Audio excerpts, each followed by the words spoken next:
Want entertainment designed just for you? Then check out customizable streaming TV from Xfinity. It makes your life simple, easy, awesome. Xfinity gives you customizable streaming TV options. Enjoy the most free shows anywhere on any device, and even access your streaming apps right on your TV with X1. Go to Xfinity.com, call 1-800-XFINITY, or visit a store today to learn more. Restrictions apply. He also said that every generation needs a revolution, Jimmy. The American dream is just that. Just a dream.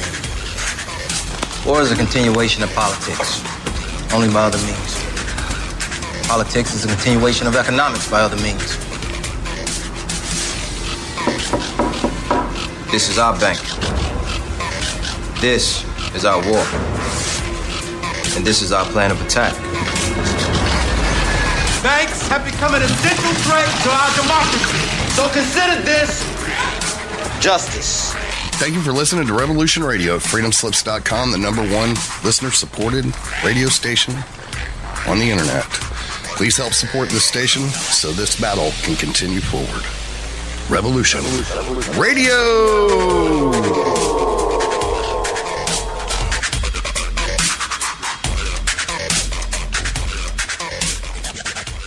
The opinions expressed on this radio station, its programs, and its website by the hosts, guests, and call-in listeners or chatters are solely the opinions of the original source who expressed them. They do not necessarily represent the opinions of Revolution Radio and freedomslips.com, its staff, or affiliates. You're listening to Revolution Radio, freedomslips.com, 100% listener-supported radio, and now we return you to your host.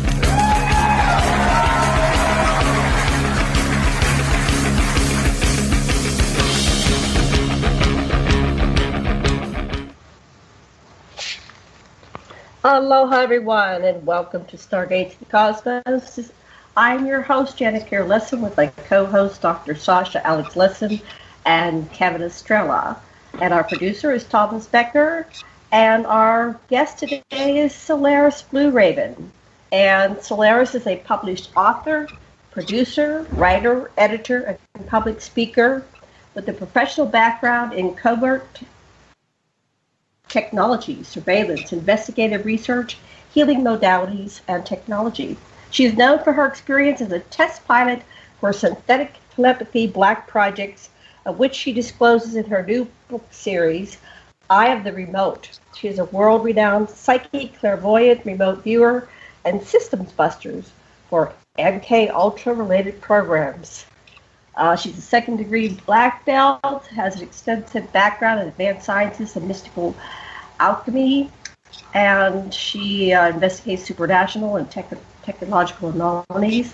And she has a website, Night Shadow Anomaly Detectives. She's a host of 2 radio shows, Ravenstar's Witching Hour, Saturdays at 12 midnight on Revolution Radio, Studio A, and Hyperspace on KCOR Digital Radio Network, each Friday at 12 midnight. So she's got the 12 midnight hour. Before we bring her on, I'd like to bring on Dr. Sasha and our other co-host, Kevin Estrella. Sasha, are you there? Yes, looking forward to the show today. Yeah, it's going to be fun. We're going to learn a lot. There's a lot of things here I don't know, Solaris, so we'll have you teach us. And Kevin, coming in Hello. from Canada. Aloha. How you doing? Aloha. It's been a while. Aloha. Yeah. Yeah, we're sorry, listeners. Dr. Lessin and I went to the mainland for the UFO Congress, and we caught this horrible flu. And boy, we were down and out. Woo! And you had it too, huh, Kevin? I did, and I'm still recovering from it too. Me like 2 too. weeks. Yeah, it just lingers. It just makes you exhausted. Yeah, it's like I keep thinking I'm going to wake up and be able to go into town and do this and do that, and it's like, oh no, I'm just going to go back to bed. Yeah. Well, hopefully we'll get better soon. So, I'm going to bring on Solaris. We're very excited to have you tonight. We've heard a lot of good things about you, and I've been wanting to talk to you for ages. We finally got you on the schedule. Good evening. How are you doing? Welcome to the show. Well. Hi, thank you. It's wonderful to be on board with you all tonight. And yeah, I've always wanted to connect with you guys, so it's great. So thanks for inviting me. Yeah, this is exciting. Yeah. So I think what we'll do is we'll have you kind of do a download. We have a different audience than you do. Even though you're on Revolution Radio, we have a different audience. You can tell us a little bit about your work, and we'll go for about 15, 20 minutes, maybe up to half an hour. If we have something we want to interject, we'll try to raise our hand. I know you can't see it, but we'll try to indicate, hey, we'd like to say something. But then we'll go into a Q&A because there's a lot to cover here. So take it away, Solaris. Okay. Well, I don't know if you want me to start talking about the covert technology, but what I'll do is give you a benchmark insofar as where I've been initially before I was inducted in 2004. So prior to 2004, I was working on DNA activation and healing, master teacher healer, martial arts instructor, writing books, and doing all kinds of things that are basically enlightenment oriented. Also was a map maker working in surveillance and not surveillance, surveying. I got into surveillance later on, but the surveying is what I was doing prior to 2004. So I had a normal life doing the work that probably you all are kind of involved in to some degree, working with the cosmic design and things that are outside the illusion of man. And in 2004, I have to back this up because I want you guys to get an understanding insofar as how I got pulled into the covert program. I sent a book to a high-profile musician in a Canadian rock band, and this person I've had correspondence with in the past, by the way, so it's not like he was a stranger to me. And within a week, I had everything surveilled in my house, right down to computers and cell phones. And at that time, I had plants in the area, and eventually they were keylogging, and then they interconnected me onto a live feed real-time communication system with a fellow named Michael J. Mosbach, who was literally Neil Peart's right-hand man for the band Rush. And these were the people who indoctrinated me into the program, who inducted me into the program, and who actually ran the program on me and pulled me into a very interesting sci-fi technology, which is also connected to artificial intelligence interface and a lot of other things that dealt with pattern recognition, numbers, codes, entrainment programming, and a lot of other things. So at that point in the continuum, when I was pulled in 2004, my whole life was pretty much disrupted. It was changed within 4 months' time. My marriage was gone. I was on Maui, to be honest with you guys, and they were running rogue with, the Michael basically showed up about a year later, and the game went on and on and on and on until I testified in 2006 against them because nothing was getting resolved, and I was being tortured pretty much after a while. It was just becoming abusive. So I testified, and of course the judge ignored it, and he was also paid off.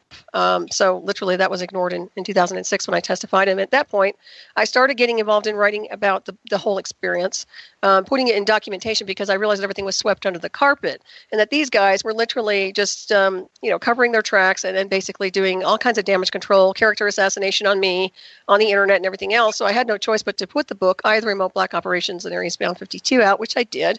And that covers everything. I mean, if you look in the book itself, it really covers everything you can possibly imagine, from black satellite technology to the induction to the people. I mean, it just goes on and on. I have a sequel called Program by Deception, I, The Remote Series 2, which is actually more of a timeline insofar as the esoteric side to what's happening here insofar as why they're doing what they're doing with the technology and why they're seeking out star people, celestial types, people who have accentuated gifts like we do. They love beings like us, and unfortunately they're encapsulating our entire identity. And at that point, I kept those books going on, and then I have my 1 Million Miles Till Midnight, which is literally a spin-off of the technology itself that I was interfaced with.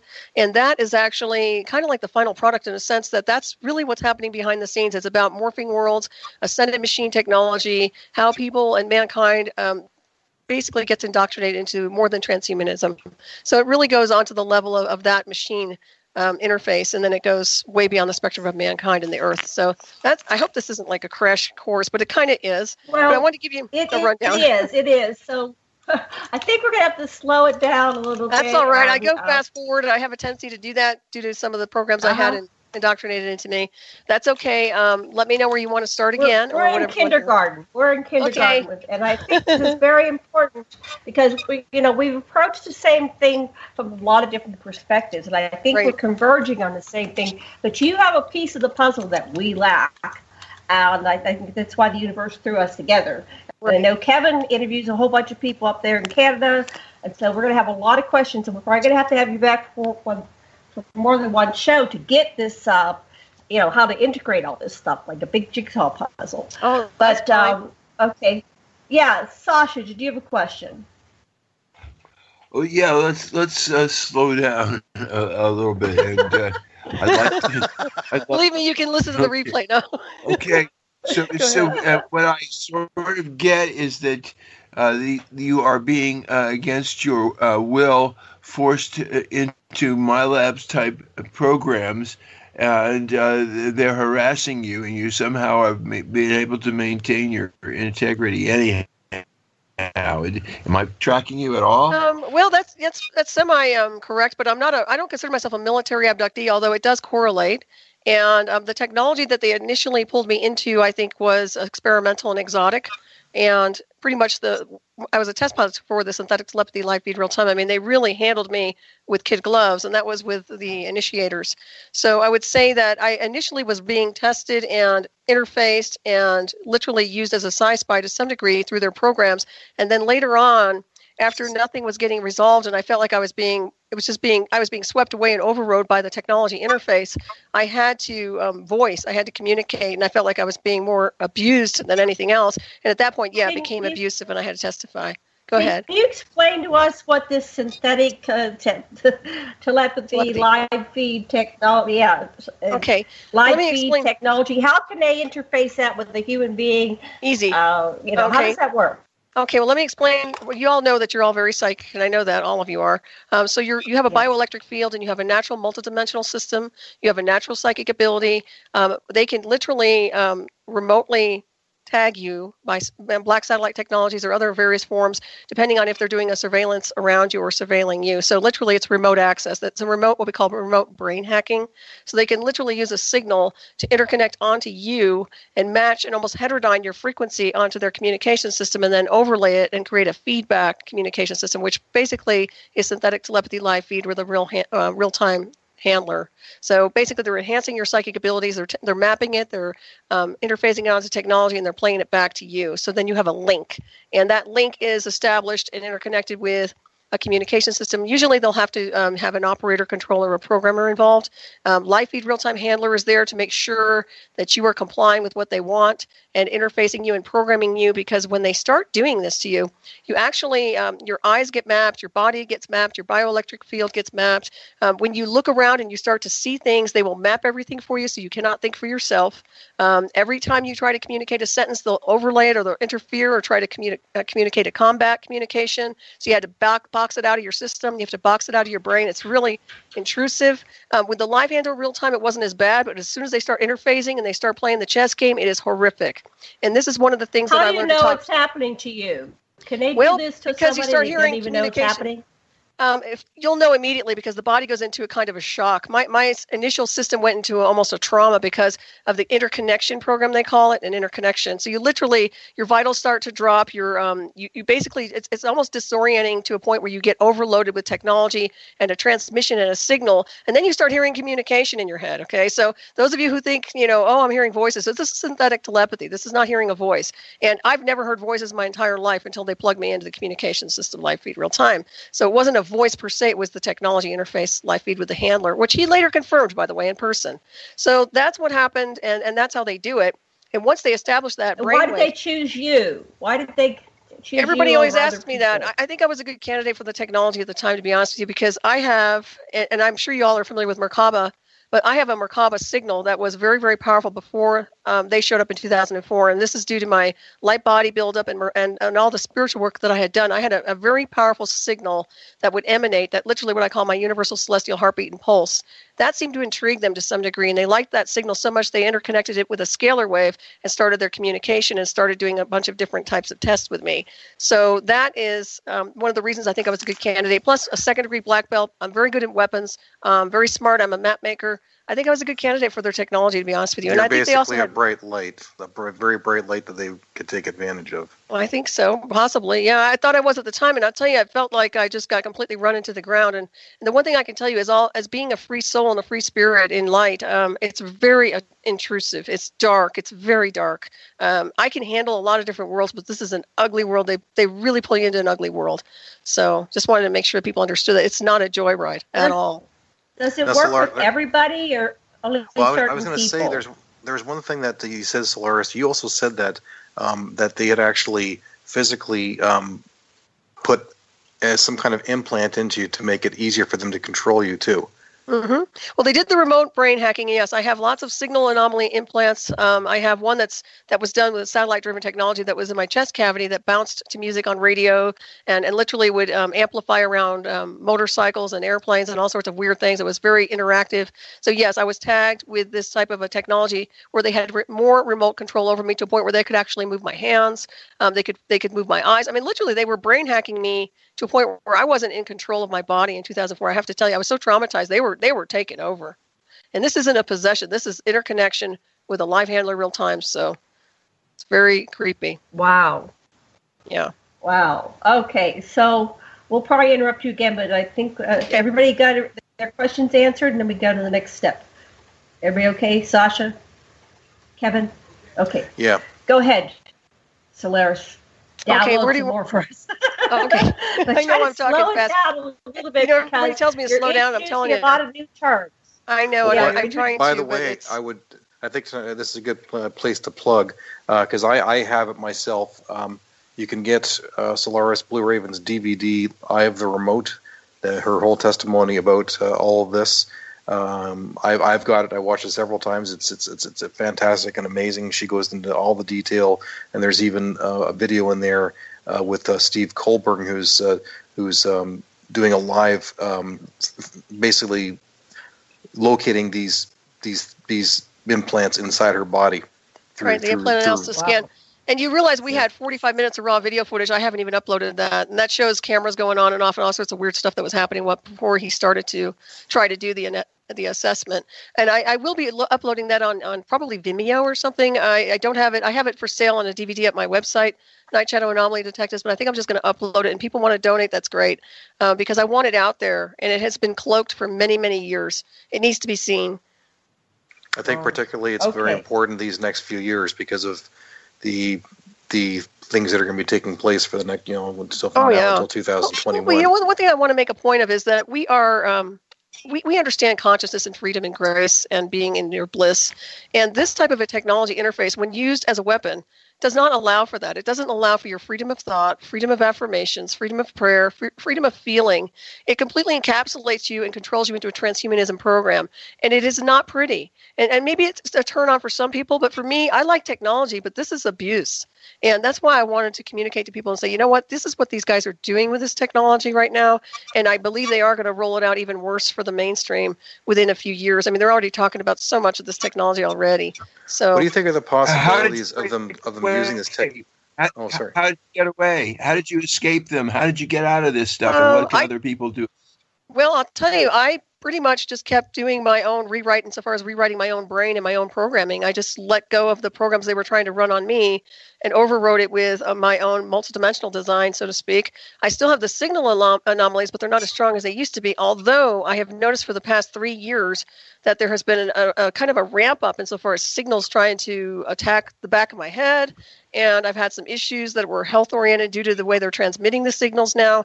But insofar as taking your power back, it's just step by step. It's your affirmations. It's holding on to your higher self, oversoul, superconscious, and not allowing these people to bring you down. I also had a lot of spiritual brothers and sisters that helped me along the way, a few on Maui, and just kept rewriting, and a lot of these people, I mean, they're powerful channels, powerful walk-ins. I had one lady on Maui, she came over to me, and I've known her for years, and she started to work on me, and she went into a trance as soon as she started to work on me, and then she went to the window and started, I don't know what, like in an altered state of consciousness, and she came back, and she couldn't hardly do anything. And this is when I was first plugged into the program. She was like, I kept seeing this black, she saw like a black Spider-Man suit on me, like some kind of a nano suit initially. So it was very weird. And I have transmuted it, but I think it's just determination and honestly just having the will to keep ascending. But what did they want of you? How come they were picking on you? What were they using you for? What was your purpose? Sci-Spy mainly is to see how the technology works, and it works really well because Sci-Spy, when I say Sci-Spy, we get hijacked. We have the brain hack. They use you for a spy. Basically, you're the eyes and ears in the communication system of the handlers, operators, controllers, and programmers. So they're using me. I'm walking around Maui, say, I'm working surveillance and security, and my handler, Mossbach, and his buddies are interconnecting me. They have access to everything that I am doing. It remotely can actually experience to some degree on a virtual space what I'm up to. There were certain things that my ex-handler was able to do. I mean, he was able to get into my Ohana, and there was only one person who knew how to get in there besides me, and it wasn't him. And when he came out to see me, he knew exactly how to get in. And I know that's because of the technology interface we had. So basically, I think it was to test this technology. You're looking at DARPA right now. I don't know how much you follow DARPA. DARPA has literally made leaps and bounds with synthetic telepathy and the exact same technology I was interfaced with in 2004. The White House signed off on this, and I have confirmation of that because I remember when I was working in a security firm out there, we had DC calling my office, not my office, but where I worked, and asking about me. And I remember going in and the secretary's like, Solaris, the White House? And I'm like, what? I didn't have a clue what was really happening, but I did know that I was being interconnected into a program that was extremely classified. And they were going out of their way to utilize it, to take the templates and to sell it and say, look what we can market, look what we can do with this technology. Look at what she's capable of doing. Now let's use it elsewhere. And that's what happened. Wow. Yeah. And if you look at DARPA, you'll see this technology. And go ahead and look at the patents. Look at everything I've been saying. And right now, there are so many people talking about artificial intelligence. It's the big buzzword. Well, the AI, they have no clue what this thing is capable of because I do. And I'm telling you right now, once you get interface with it, you can kiss your free will goodbye because it's not designed to allow you to have free will or freedom of thought. It is not designed to do that. It is designed to take you over, encapsulate you, and program you. And if you don't comply, it will take you down. Now, that's the warfare program. I'm not saying it can't be changed, but I'm saying right now, as it stands globally with a militarized version, that is what they're doing with it. What do you think they're going to do with the technology? Because I see all these new TV programs out that kind of hint to this kind of interface stuff going on. You know what I'm talking about? Well, I think that they're trying to make it sound like it's really a cool kind of acid. They're trying to give everybody kind of calibrate it to technology interface so that they think it's fun and that it's going to be good. And well, it can be. It can be cool. It can be sci-fi's pretty cool. I mean, I thought live feed real-time communication was kind of interesting, and I wasn't scared of it. But I can tell you later on when you see how they try to ramp it up, and it was almost as if they started it and some dark division got involved and said, no, we're not doing this anymore. We're going to do this. And then it got really bad. So what I would say is that be careful what they offer you. It's like the apple with Eve. Be careful when you bite that apple because you don't know what the intent is behind it, literally. So there could be some malicious intent there, and there is. I mean, it's always about weaponization. I don't care. Everything they get their hands on, they weaponize. Every single thing. It's about control. So yeah, absolutely. Yeah. So who's the dark forces behind all this? Have you gone to, the top of the dung heap and figured out who's benefiting? I'm under the impression it goes or extraterrestrials. Well, I'm under the impression that it connects to the military-industrial complex to some degree, and you did mention my labs, and I think that is true to some degree. It goes into the underground. It goes in deep and dark because that's what my ex-NSA signals intelligence lawyer, who was shadowing my case, told me, because he wanted to go after these guys after he saw the documentary, and then within 24 hours, he changed his tune and called me and said, we can't do this anymore. You can't go there. It's too dark. It's too deep. We can't touch it. And that was the end of my case. Okay? So... Wow. I've been literally just going around like a little shadow, blending in with society, doing my radio shows and all that stuff. But literally, it can be very insidious. It's an insidious project in the wrong hands of the wrong people. And in my hands, It wouldn't be. In your hands, it wouldn't be. You'd be using it for healing or doing something. I know that. And so far as extraterrestrial goes, I'm under the impression that they use us because we're star people. We are actually hybrids, in my opinion. We're not from here. I know that for a fact. So we have these gifts. We start enhancing these gifts through our what I call light body into Merkaba, into higher consciousness, and we activate our DNA through frequency. Well, they see this. They understand it. They're like, well, we have to try to manufacture this or clone it or do something with it. So that's when the technological interface comes in where they take this data and then they try to extract it and pull it into their program. So I actually believe they have reverse engineered a version of an artificial intelligence. It's not the real deal. It's actually their version of something off-world. But it's also based on our heritage.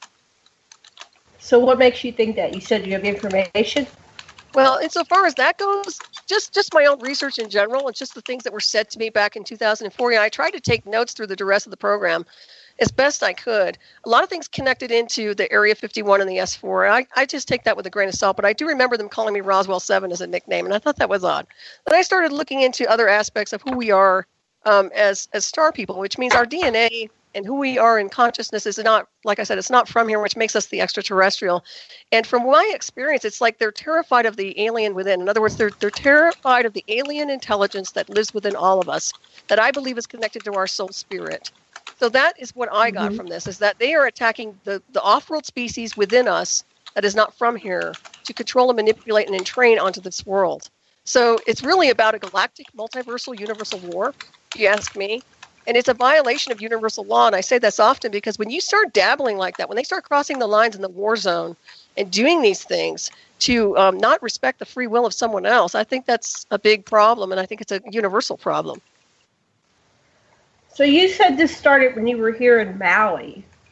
No, it started in 2004 when I was inducted in Colorado, in Superior, Colorado. Oh. And then after I basically got stalked and harassed out of my house with the technology, he told me to go to a place of my choosing where he could get to me, is what Neil Peart and Michael said. So I went to Maui. And that's because, I felt a resonance with that island. I've always loved Maui. My sister lives on Maui. But I just went there. And so that was the place I went. And then within a year's time, Michael showed up in person.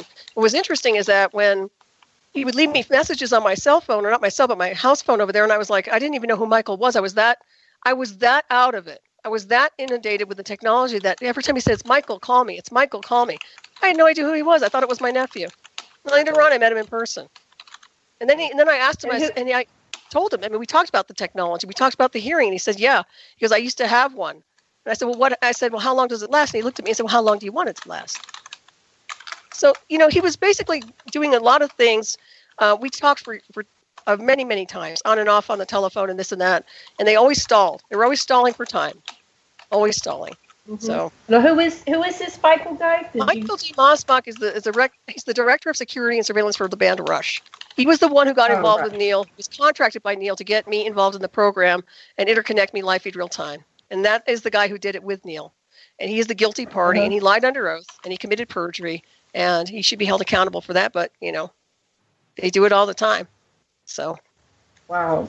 He was the smoking gun. And did you have that trial here in Maui, or was it on the mainland somewhere? No, it was back. Actually, it was really weird. Is that I lived on Maui for a few years. I worked security and surveillance out there, literally being into the Sci-Spy. By the way, I was literally being handled by him and a lot of the programs connected to that. So literally, I was out there doing that thing, and then I wanted to go back home because home to me was Colorado. That's where I was married. That's where I taught my all of my stuff, my martial arts, my healing work. So I wanted to go home. I called Michael before I left, and I said, Michael, I don't know what to do anymore. And he got really quiet. He said, come to L.A.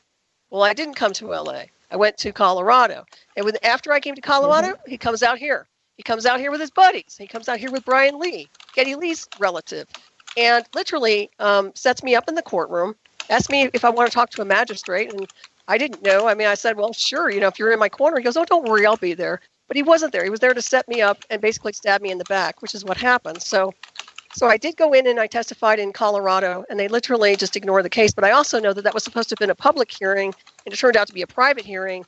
And my lawyer couldn't make it because he said he was engaged in another case, and he said, well, ask for an extension.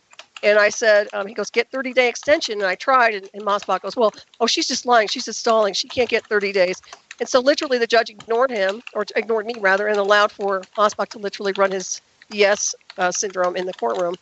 So I testified. Wow. I told the truth. He lied under oath, and that was it. And then they threw the case. They just destroyed it. So it was absolutely disgusting.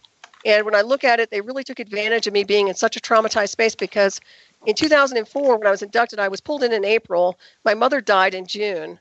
I was traumatized even going to her funeral. I was so disoriented from that alone, let alone the other stuff that happened to me. And then a year later, my sister died. So it was horrific. It was absolutely disgusting. Not to mention I lost my husband and my stepdaughter because they yanked me out of my life. Literally, when they do this to you, they want to take you away from anyone or anything who can be around you, support you, ground you, keep you normal, keep you focused. It's just terrible. It's mind control. Any way you look at it. Did they make you do any criminal acts? Did they make you do things against your free will? No, they didn't do anything like that, but I think that's because of my moral compass. I have a very good spiritual moral compass, so they probably figured they weren't going to get me into doing things that are bad. But I was working security and surveillance, and I did a good job. I was doing a great job. I was working all sorts of things. I worked in casinos when I got back to Colorado, and I was working concerts, actually. This is Mosbach. The thing is, that's my handler's job, not mine, but I was kind of indoctrinated into that world. So I was winding up, on stage. How do you get on stage with somebody like me who doesn't have any experience? All of a sudden I get pulled into these programs, and I start doing like security on stage, security and this and that, and it's just ridiculous. So no, they didn't have me doing anything in cities like that, but the torture program was 24/7. And the thing is, when you're resting, it's like the Borg. You don't have any downtime. You don't have any time where you're just enjoying the light and the peace of your own mind. You get what I call psychotronic visuals, where they'll hit certain areas of the brain to create these visuals like a television set, and you're just constantly getting a barrage of this transmission. And it's not mental illness. This is a signal interconnection program. It's absolutely horrific when you start looking at it. I kept as many notes as I could, and I have over 240 microcassettes of this information in my me basically documenting everything as best I can. So wow. That's just crazy. It's crazy, all right. And they tried to make me look out to be, the thing is, I am very grounded and I'm very enlightened at the same time. And what really bothers me is that they try to interconnect people onto this technology. And if you act like you're not going to tolerate them, they'll try to make you look like you're crazy, or they'll try to do something to say, oh, she needs he called me a class level 3 threat. Okay. I'm not a threat to anybody. He was the threat. He was pushing me into the program. He was interrogating me and harassing me, and I countered him, and then he got pissed off. And that's exactly what happened. He's lucky that you didn't rip him to shreds with your nails. Well, I'm a martial artist, so I don't use nails, bud. You know what I mean? I'm like, I use the real stuff. I know, but you could have claimed. Well, I don't know what you could have claimed, but you know what I mean? Under that kind of dress. Well, you know what? Sleeper agent, Jeez. That's the saddest part of all, because the whole time they were trying to run that program on me, I was afraid to sleep, because I knew that I was constantly being hit with technology, and I didn't want to go into a sleepwalk mode because I didn't know what they were doing. I didn't know who was trying to remotely access me. I didn't know what they were trying to get me to do. So I stayed as grounded as I could, and I just kept my affirmations, and I kept my own spiritual design work overriding the whole thing. But I can tell you, this is dangerous for somebody who's literally very green with spirituality or green with anything, and they're not very grounded. I think this thing would put them into a type of a program for whatever they have an agenda for. It could be anything. Solaris, if you were to imagine that you created this situation in your life for your own growth and for the good of humanity, what did you get out of all this? Oh, no, I don't think so. That's a good question you ask, and a lot of people say, well, maybe you chose this path. I sure as heck didn't. I tell you what I did do. When they hit me with the technology, I wasn't afraid of it at first. And I was making a joke saying, oh, this is man-made. And then he said, well, I'm the angel of death. And I said, oh, and I started laughing. I said, well, so am I. And then that's when it all started, like boom, boom, boom, boom. I would say that I guess that people will benefit down the road from what I have to say, but I will tell you that they did not want me to communicate this truth, and they were very pissed off when I did. And they ran a lot of interference when I was trying to write the Eye of the Remote series, the Eye of the Remote book I tried to write, and I did get it out, thank goodness, but they weren't happy about that at all. And as a matter of fact, last I heard, and this was, I guess Pert said he's retired for the next 4 years. Well, it's interesting how that rolls. They're kind of laying low to some degree, but they also have done a documentary to kind of counter my documentary, Eye of the Remote. They were always doing something to counter what I was doing. And I have to tell you, I love music, and Kevin knows this. He's a big Rush fan.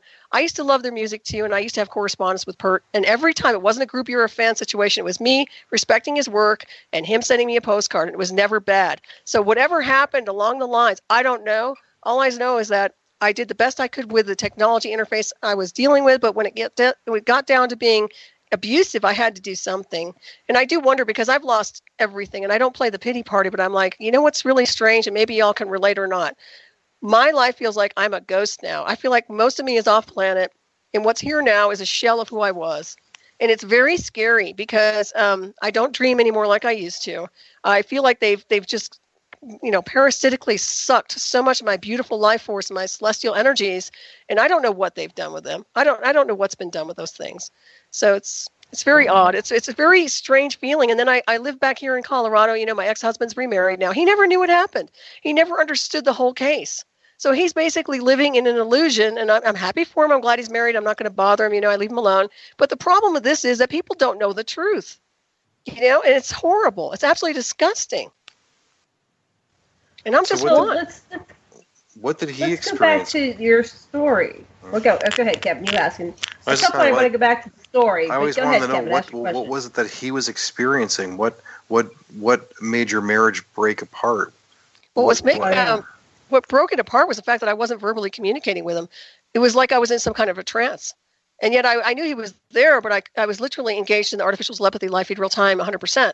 So that I wasn't really, and you have to realize that I've never been exposed to this before. So it's very traumatic to the body.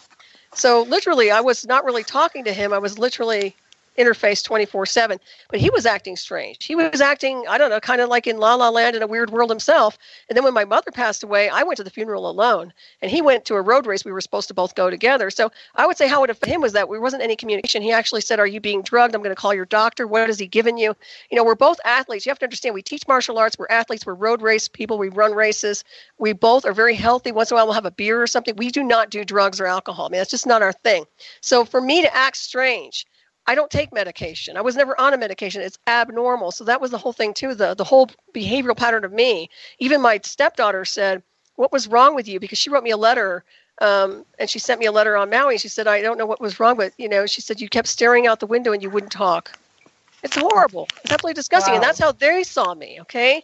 So we tried to I remember vaguely going to a mediator, and we couldn't even communicate, and I wasn't even in my body at the time. So literally the whole thing went just south, and I went to Maui, and then I even divorced from a distance. I faxed in my divorce.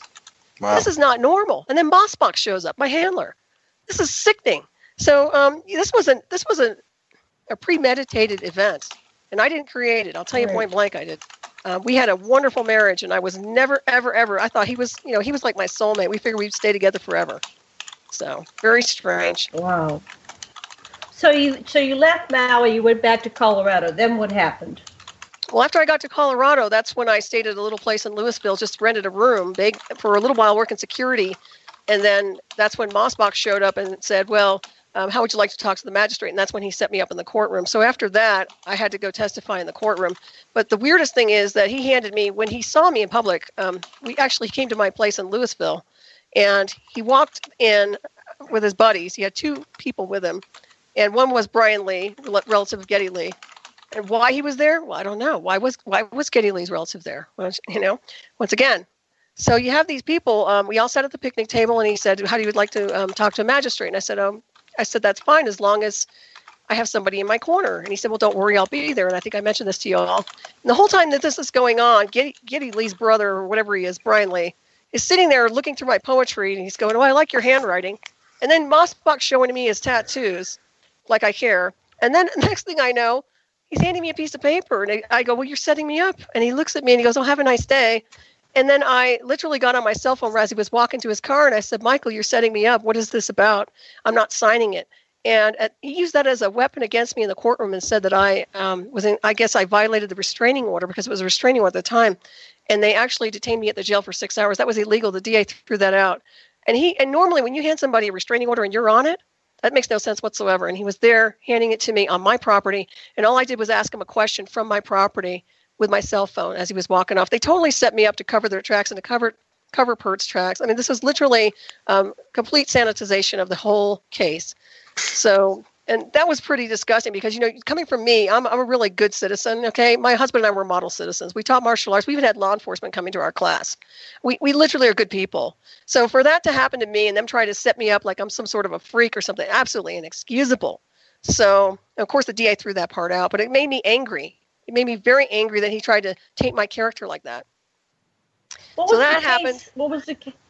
What was the case about? What were they saying? Who was suing whom over what? It was really weird because he didn't really say anything. All he did was put a restraining order. He wanted a restraining order on me. And like I was going to bother him. Yeah. No reason. And then he was using things that he sent, like emails that we sent back and forth that weren't even anything. Even the judge was looking like, "Well, what's wrong with these?" I mean, there wasn't anything wrong with it. He was literally trying to put me in there to testify so he could try to set my ass up, excusing my French, and literally do sanitization, in my opinion, for this case. He wanted to cover his tracks with his client. This is Geddy Lee's brother. Is it Brian Lee? He looks just like Geddy. He has dark hair. I think it's either his brother or his son, and I can't remember. Excuse me for that, but I think it's one or the other. But he looks exactly like him. So, yeah. And they actually, get this, while they were over there at that house, Brian Lee went into the house and was talking to one of my housemates over there, asking all personal questions about me. He said he had to go to the bathroom, but he didn't. He went in there and he actually was talking. I wanted to know all sorts of stuff. And later on, my friend told me, so I was like, he was asking all kinds of questions about me. I was like, what? It's so strange. These people are nuts. I'm telling you right now. I'm trying to look back at all this stuff, and I just, for the life of me, I wish they would come clean. I know they never will. But you have to understand, too, that the live feed real-time communication system, the Snakes and Arrows album was done with me, live feed real-time interconnected with them. The feedback album was created by Pert because that's the feedback. Everybody get it now? The feedback. That's the feedback communication system he created with me, except they used it for like a retro thing. That was that. They had the R30 Contents Under Pressure, which is literally the book. Okay, now that was exactly what they were doing with me, live feed real time.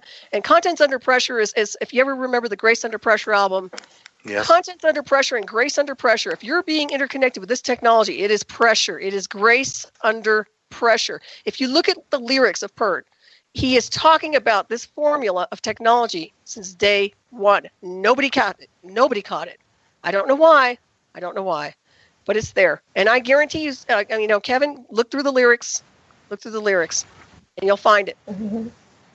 So, I mean, all those things are there. So you go through this court case, and you're still in Colorado. And what year are we looking at? What year is this? It was 2006 when I testified, and then at that point on, basically, they screwed me over in the courtroom, and I just decided, well, since they're trying to do damage control, and they're trying to literally, I don't want to say they're doing an erasure, but they're literally doing damage control to such a degree they're trying to taint my character. I actually, after that, I did a very brief video that my friends told me to do because they were afraid I was going to disappear after that. It was a day after the courtroom. They said, look, we're going to put you on video. We're going to upload it to YouTube because we don't want you to disappear. And these were two very good friends of mine, and they did. We did an interview. You can find it on my MK Ultra on there, and you can find it on my Medusa Storm 001 channel. And it's me. And initially, when we put that video up, which is me just talking about the technology, what I went through, as weird as it sounds, that thing went viral in an hour. We had 10,000 hits in an hour. A friend of mine called me and said, this thing is taken off. And they got so upset that we took it down. And then Pert goes, well, we're trying to get all this taken down. We're trying to get this taken down. Well, we put it back up. It's back up now. But at the time, they were flipping out. And it's actually, at one point when they were in town here, they were playing at Red Rocks, they had the audacity to have this little, I guess they had the picture of me and they were passing it around saying, oh, if you see her, she's armed and dangerous, turn her in. I was just like, and I was working surveillance at the casino then. And I was like, look at these jackasses, excuse my French. And I actually even told my lawyer, I said, can you believe what they're doing? And he actually just told me to keep track of everything. But just to give you an idea of how they were trying to do a character assassination on me, make me out to be the loony, when in fact I was just telling the truth, I'm just a good person who is telling the truth. This is what happened. This is the technology. They're the ones who did it. It doesn't matter what divisions get involved later on because I know they do. But I would say these are the guys who initially did it. And he even told me live feed real time in 2004. He said, you're going to hate me for this. Oh, man, I'm beyond hatred. Everybody tells me, oh, you need to forgive. This is such a detrimental type of warfare program. It's so hard, let me tell you, to forgive people who do this kind of abuse to you. It's extremely hard. You have to be a saint. Did you notice if you were being coordinated with other people that were being puppetized like you? Were you the only one, or were there others that you could sense were part of a field that you were moving together in? Well, initially in 2004, I know that they were interconnected with me live feed, and that was the band members, literally. It was Michael Mosbach and the band members. It was Alex, Getty, and Neil, and primarily Neil with Michael, big time. And then Getty Lee and Alex interconnected here and there. Live feed real time. And the thing is, later on down the road, I would say that it seemed to me like there were hives associated. In other words, there were other things that would start to do, like other people would get an access to some degree, or other people would be involved in the monitoring. I would get live plants in the area. People would show up out of the blue with very, very strange and auspicious comments. I had a white van that showed up, which really looked like DC when I was on Maui, and for example, and I had people coming out of the van asking if they, I was a runner, so they go, can I run with you? Can I be a rabbit with you? And I was just like, this lady comes out of the van, and then the other guy's sitting in the van, and she's talking about all sorts of stuff and in code, but usually what they talk about is if they hurt their heads, they'll mention something about their head injuries, and that has something to do in code with the technology interface. I will say that I do believe that there were other people that were pulled into these projects. I do know, and I suspect highly, because of my own research and investigations, that Selena Taylor, who was prior to her, supposedly got killed in an accident of some kind, was interconnected with the same technology I was pulled into. I also believe his wife, Jacqueline Taylor, was involved also. Now, the new wife is a handler. Her name is Carrie Nuttall. I call her Nutcase. Now, she's the one who's literally handling him big time. But she was an accomplice to this war crime. In my opinion, it's a war crime. So you've got her involved. So it's like their families know about this stuff. There's no way their families cannot know this stuff. I know they do. So if you're asking, I believe that there's a bit of a hive associated with it, and I do know that this particular technology can be used and deployed on various citizens. I just happened to get pulled in with these guys initially, but then it got delegated to other departments. I do know that the covert intelligence community did get involved, and that's when things got really bad. So this is why I disclosed it. I just sent some information to D.C. about a week ago about some of this assessment that I've been doing, and I'll tell you what, somebody's listening over there. Because now they're talking MK Ultra. Somebody's listening to me. I don't know who, but somebody is. So anyways, I'm not saying I'm the only one, but I've been hitting them hard. Are there people of major power positions that are being controlled like this? I would say that they have to be interconnected with technology. I'm suggesting that there's brain links involved, especially with people like the Clintons and I believe that they were interconnected with the technology to give them sci-spy access. Because let me tell you something. This is why Pert got into it with Mossbach. They both use this technology for surveillance and security because you don't need a headset, you don't need a phone, you don't need anything. All you have is the live feed real-time communication. And if you're not using it in an abusive fashion, you are really covered. You can know where to go. People can tell you which direction to go. You have communication, and nobody else can hear it. So yeah, it's a good system for sci-spy. It's an excellent system. I was shocked that the Secret Service doesn't use it. And I don't know if they do. I see them with their little earpieces. I'm like, you dudes don't need that crap. I know damn well we have this exotic technology because I was interconnected with it. So once again, I do believe that, yes, they're doing it. But the problem with that is then they become the puppet, because once they get interconnected, that thing will run a program to take you over. It is not designed to be a balance. I'm sorry, it's not. It's designed to take you over. It's designed to completely encapsulate you and control and manipulate you like a puppet. And if you break orbit or if you resist, it will hurt you. It will try to take you down. And it did to me. I've had a lot of issues over the years, health-wise. I'm very strong and I'm very healthy normally. So I think that's one of the reasons I'm still here. And plus divine forces. But I'll tell you, it's rough. It's a rough ride. So it's something that you do where you're able to get spiritual allies, that you're able to marshal enough good power to overpower this system. What's your meditation? How do you empower yourself? How can somebody protect themselves? Well, I will tell you, it's affirmations and rewriting your thoughts, rewriting affirmations. I'm sure you're familiar with maybe a unified chakra meditation. The problem I ran into initially in 2004 was when I do my meditations, they wanted that so they could map it and then interconnect a scalar wave onto it so they could create their own formula. But I would say that it's being around spiritual people, staying true to your what I call your ascended master, higher self, oversoul, superconscious design work, and being around the right people and just staying steady and yet grounded. What I will say is that it's very, very hard to disable this technology. I've talked to developers, I've talked to people, and I'm telling you right now, because it hits my central nervous system the way it does, because it's interconnected. If you look at the implant analysis scan, I am wired. And the problem with this is that if things go bad, there's no way to take this out without killing me, in my opinion. I mean, I don't know. I really don't. I think the signals have gotten weaker over the years, but I'm not sure what will be left of me if something like this gets removed permanently. I have no idea. Although I do know I was okay before that showed up. But another thing is you have to understand is when we start rerouting ourselves to ascended levels of our light body, we start rewiring our to the Merkaba level. We start getting our exotonal lines and our meridians all aligned. And that is a circuitry system that they hijack. So what they're doing is they're hijacking that circuitry so they can interconnect it on with their technology and then create their own encapsulation onto the target. But in answer to your question, you just have to stay strong and faithful. Be around the right people and do the best you can, body, mind, and spirit, detoxing yourself and constantly working on a solution. I have never given up on solutions. I am my own scientist. I'm my own lab rat. I mean, I try things all the time to see what works and what doesn't. And I never give up, ever. So I think that's part of it. I guess the other side of it, because I can feel your good energy and your light. Can you transform them? Is it two ways? Is it just that they're affecting you, or can you just give them some of the empathy and love that you've got? Is that possible? Right. Actually, I did that in 2004. I did nothing but love and light, sending them love and light. And I mean, talk about fuzzy bunnies. I was constantly just being so loving and sending light and doing my meditations and blessing them all the time. So if they didn't get Ascended Master Consciousness initiation, I don't know what would. I don't know because I haven't talked to them in person recently to see if they've changed in personality or if they're more enlightened or they're more calm or they're more happy. I have no idea. But I do know I did my best to do that in 2004, and I did it for years and years and years and years. And it was only until later on when I started realizing how much damage they had done to my life that I started saying, well, this is ridiculous. And then the technological things that hit, excuse me, when they hit you, it's really, in my opinion, it can be a remote assassination program, which means it kills you. It's a kill shot. You know, they talk about this kill shot with Ed Dames, Major Dames. That's not the kill shot. The kill shot is a black satellite program that interconnects targets like what they did to me. That's designed to take you down. That's designed to murder you remotely. And if you don't comply with the program, it will take you out. Now, you can send all the love in the world to these guys, but if they don't like you, or if they just, it's in their blood or it's in their mission to basically have you either be conformed, re-educated is what they call it, or expire, they're going to make you expire. That's just what they're after. I mean, I'm sorry, but this is how they run. It doesn't mean they won't change down the road, but I mean, too little, too late at this point.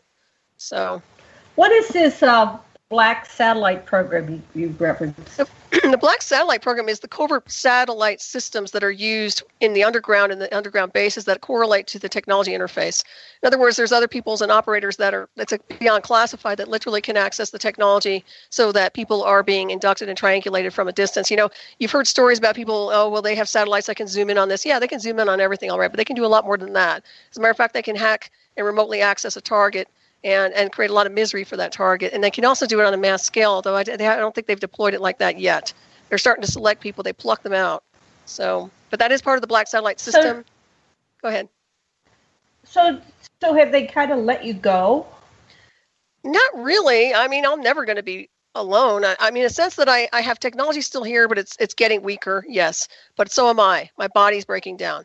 So it's been 15 years. You have to look at it on that scale. And so far as leaving me alone goes, I do my own thing. Everybody knows they know me inside out. I mean, gosh, I should have a clearance beyond a clearance after the crap I've been through. So there's no reason for them to bother me. We have kind of a thing where it's neutral positive right now, although I still want people held accountable for the damage. And I've always said that these people owe restitution for damages. They also need to be held accountable for the misuse and abuse of power and technology interface. You need to let people know what you're going to do. You can't just go in and invade somebody's home with a technological interface and drag them out of their home, create trauma for them and their families, and even their animals, and then think it's okay, and then go on an R30 tour and celebrate, rah, rah, rah. It's not okay. And I don't know what on earth they were thinking, quite honestly. Maybe they were out of their minds, which is highly possible. But you don't do that sort of thing. It's just not acceptable. And this is one of the reasons I've been coming down so hard on it. It's just, I don't care who they are. And the problem that we're running into is, and you've probably seen it, Hollywood has kind of like a green light and a get out of jail free card. They can do whatever they want with their cabals, and nobody seems to give them any penalties. It's okay for them to brain hack people remotely. It's okay for them to gaslight somebody. No, it's not okay. I don't care who they are and what divisions they're affiliated with. So I think President Trump is kind of working on this, to be honest with you. But we'll see. I'm not going to hold my breath. It's been 15 years of my life gone. I can't get those years back. So when you say that Trump or somebody out there is working on this, what do you mean by working on it? What are they doing? I would say he's alluded to the fact that I think he's on to what they're up to with the technological warfare program, meaning the stuff they do behind the scenes. They were all upset about the surveilling that was going on and during the election, like that's a big deal. And I'm like, dude, that's nothing compared to interconnection program, live feed real time. Try getting remotely brain hacked, try getting a spy in your orbit. They cannot access, if you have like stuff bugged in your room, that's one thing. But when you have a person coming into your office who's plugged into the technology, you're not going to know unless you're part of that program. So once again, this is what I mean. I sent him a lot of data. A lot of data that the generals have, data that everybody has in their intelligence unit. They won't share that with him. They're not going to give him this information. So I sent it. I sent it a long time ago. As soon as he got into office, I was like, well, maybe I can get this guy's attention. Well, not only did I send it to him, I sent it several times. And the last one, I think, rang a bell. So the last one was more of an assessment. I've also sent it to some other people, which I know received it. So we'll see. But what I do know is that he's starting to address the abuse that's going on. And abuse takes on many forms, from sex trafficking, child trafficking, technological trafficking. And another thing is this technology, when inducting a child with this, forget it. The kid is gone, because you're going to have that kid under mind control so quick and so traumatized, that kid's not going to have free will at all. This is another beast. This is a tentacle of the beast that needs to be looked at. And this is why I think that they are looking at it, because it's not just about pulling in adults. It's about what they can do with the children with this technology, too. Can you imagine someone like my stepdaughter's age who gets pulled into this? She would have lost it. I mean, they probably said, oh, my God, my daughter's schizophrenic. Let's get her therapy. They wouldn't have known. Okay. And this is why I bring it to people's attention. Like, there's a technology out there that can mimic mental illness, schizophrenia, bipolar, all sorts of schisms, even not aneurysms, but having seizures and things like that. So people need to understand. Somebody's got to. This technology is so reminiscent of what Stuart Swerdlow reports from Montauk of basically splitting a person and controlling them in such a total way. It's a further application of it. Right, you're right. Not technology. Yeah, I've interviewed Stuart too on my show, and also that's EEG heterodyning and cloning. And yes, they mix signals onto the brain and overlay it to interface an alter or a personality inserted onto the target or into the target that's programmable and actually programmed by covert intel. So they'll have an alter that triggers under keywords and numbers, codes, frequencies, whatever it is that the trigger is, they'll be triggered. And that is scary because that heterodyning is a big deal with the government agencies, especially Alphabet. So yeah, I'm familiar with that one really well.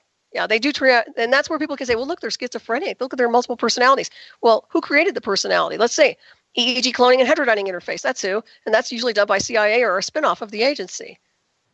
So yeah, right, and they're using people to fly ships and all kinds of stuff. Symbiotic interface, but you know what? You can do that. You all are, as star people, we have a natural ability to interface with technology, but symbiotic machine interface. We can fly craft. We are the craft. So that is something they're hijacking to use with the reverse engineering science department. Right. Are we on a break? So we're coming up at the top of the hour. We have a break any second now. So we're going to be coming back in like 5 minutes from the break. Waiting for the music. And then we're going to, the second hour will cover all this. We got a lot to cover. This is fascinating. Everybody get your questions ready for Solaris. Go ahead, honey. I'm just moved to, I think, well, what would I do in such an attack? And one of the things I would think of is getting my Ishideva, my Paragon, and really bringing, the Archangel Michael or Jesus to help me, or some figure that I could get my mind behind in order to fight this control. That's a good comment, and actually I did that as well. Yeah. Okay, we'll talk about this and more. We come back in about 5 minutes.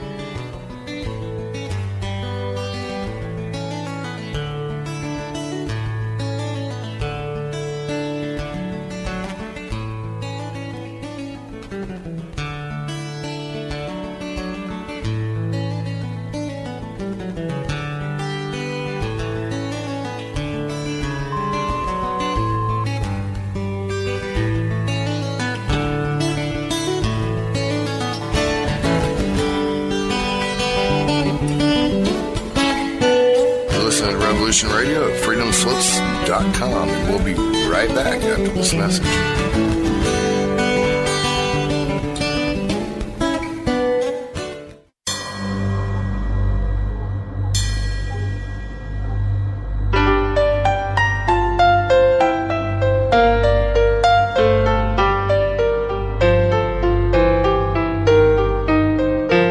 Did you ever feel that things were not quite right?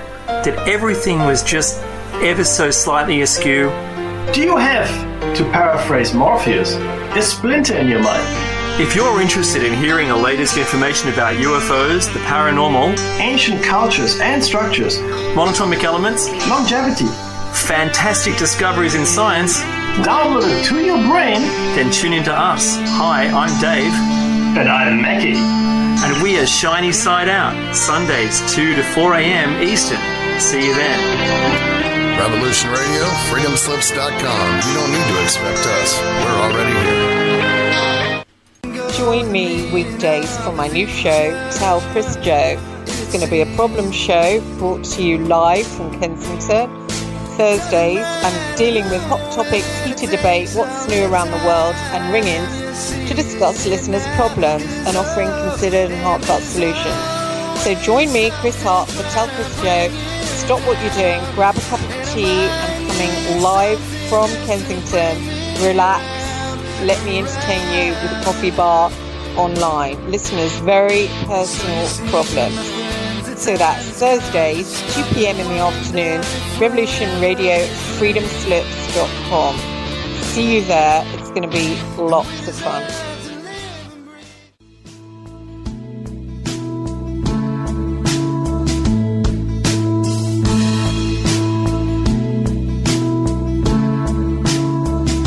Is your data safe?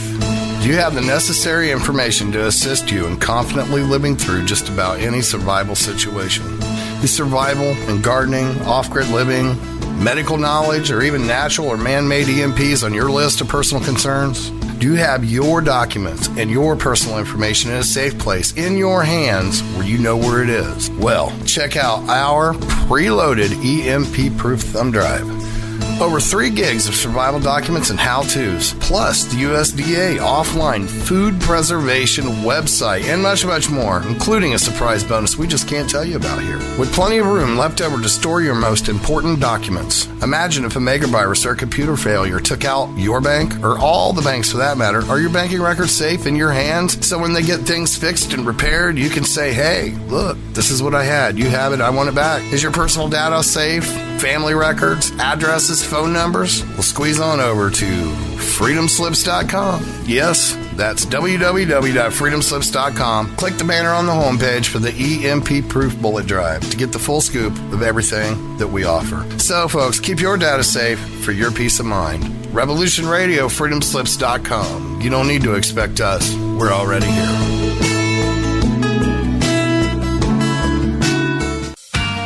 Looking for a nightcap to fill your listening needs? Come join us on Spaced Out Radio with me, Dave Scott, right here on Revolution Radio. Monday through Friday for 3 hours a night, starting at 9 p.m. Pacific, midnight Eastern, we will take you down the supernatural path. From ET contact to the paranormal and all of the spiritual, cryptid, and conspiracy stories between, you can find right here on Revolution Radio, at spacedoutradio.com, on Twitter at Spaced Out Radio, and on Facebook at Spaced Out Radio Show. Spaced Out Radio. It's a night of talk and interaction. Are you experienced?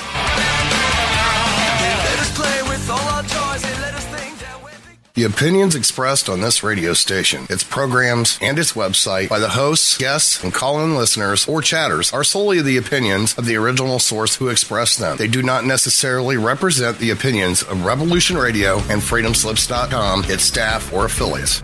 You're listening to Revolution Radio, freedomslips.com, 100% listener-supported radio, and now we return you to your host.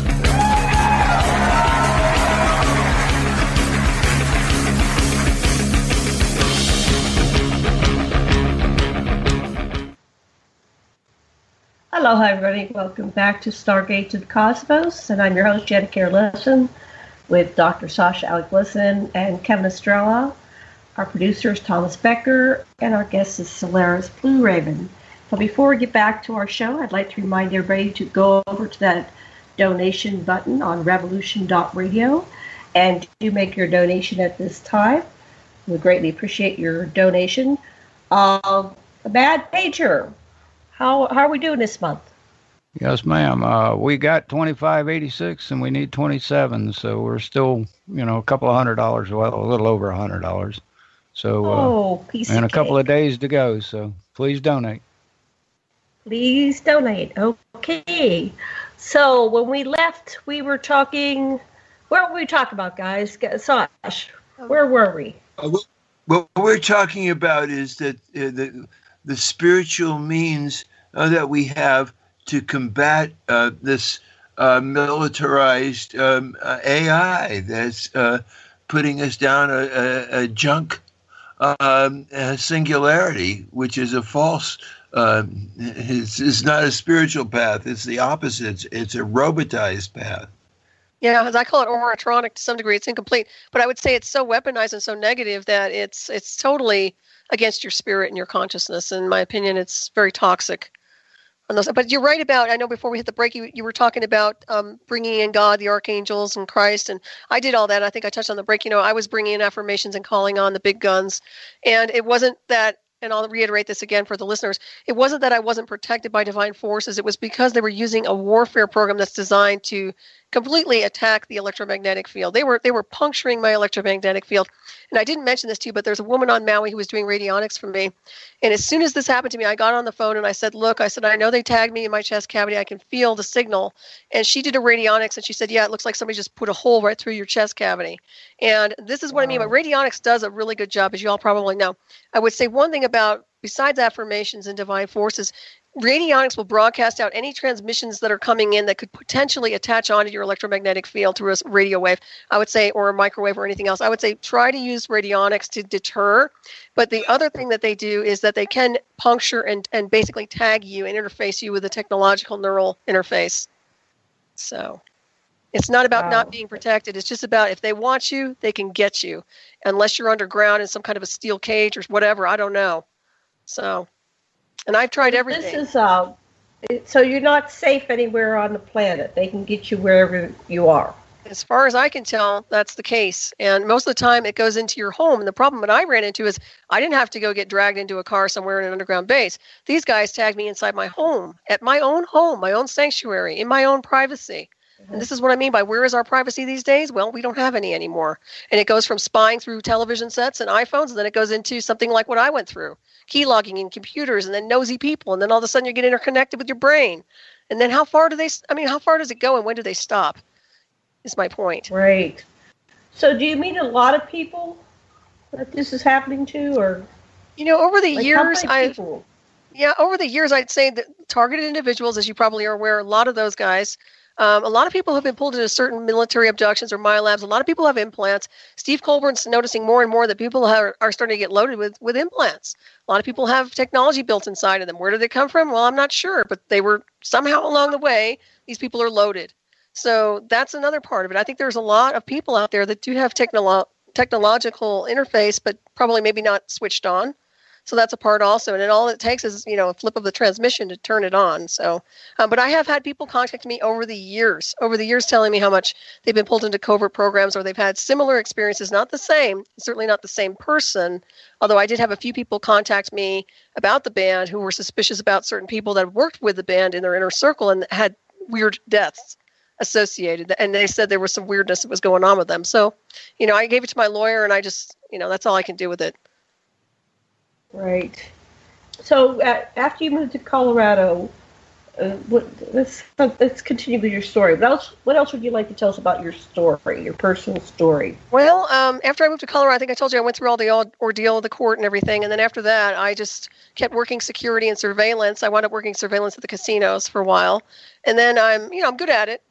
But I have to finish my writing, and that's one of the things I felt there's a side to me that's not complete unless I'm putting the truth out there and I'm starting to roll with the information that I know I'm here to roll with. And honestly, my whole life was taken away to a point where it's hard to recover and pretend it's business as usual after you go through this anything, whether it's a contactee or a MyLab or something like this. It is impossible to go back to the norm. So I did do that for a while, and I'm still kind of have my gaming license, but I'm literally just writing books and working on a new documentary. Doing some other things that down the road. I do presentations, as you probably are aware, and some other things, just trying to live a life or trying to get some kind of a life. But it's hard because here it's almost like this. There's too many bad memories here now, so it's really, really rough. So let's go over your books then. What was your first book that you wrote?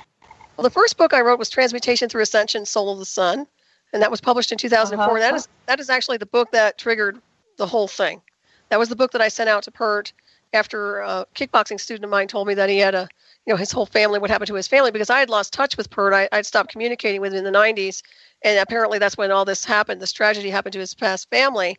And so when my kickboxing student told me about it, I said, well, maybe I'll send him a copy of my book, Transmutation Through Ascension. Well, I didn't know that the whole world was going to implode after I sent that, but that's what happened. So this book is about light body, DNA activation, spiritual lifestyle. It covers a lot of different topics. It's kind of a 101 to people who are interested in ascension work. And at the time, I was doing a lot of healing work on people, a lot of DNA activation, just working with the levels that I've been working with, the initiations I've had in the past. So that was my path, and that's what I was doing. And that was my first book I ever wrote. And prior to that, I had a newsletter called Goddess Ascending, which was about, was me basically just streaming cosmic energy about earth changes. And it was actually spot on. I need to resurrect these files because they were really good. And of course, that was way back before we had the cell phones. I mean, I was starting to do all that stuff. I was kind of under the radar. I think that's what it was. I was doing my own thing. I was having phenomenal experiences with myself, and not only myself, but with people I was doing healing work on. And then I got on the radar, and that's when the end of ends, So you were doing some really good work, and you were helping people with this transmutation through ascension. And and that probably brought them you into their awareness. Well, it definitely Tall did something to him. Good work. Yeah, tall poppies get plucked. Yeah, it's really true. For whatever reason, like I said, I'd send you a copy of my book. I need to get some more copies here at the house, but it's a very pretty book, and I'm sure it's nothing you haven't learned or taught along the years. But you know, because I know you're all light beings, so you understand this language. But it's pretty much that.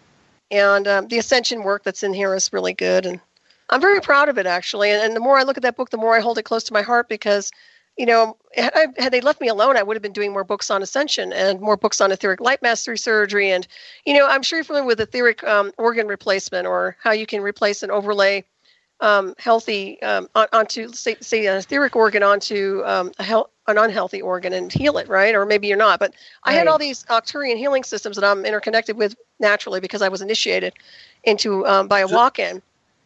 So they didn't want you to be able to share that knowledge. It was this kind of sharing that upset them. Is that so. What it was? Content. I can tell you one thing. It's about your gifts. It's about who you are as multidimensional beings. When we switch on our gifts at DNA level, when I talk about the Merkaba, you know that's the vehicle of light.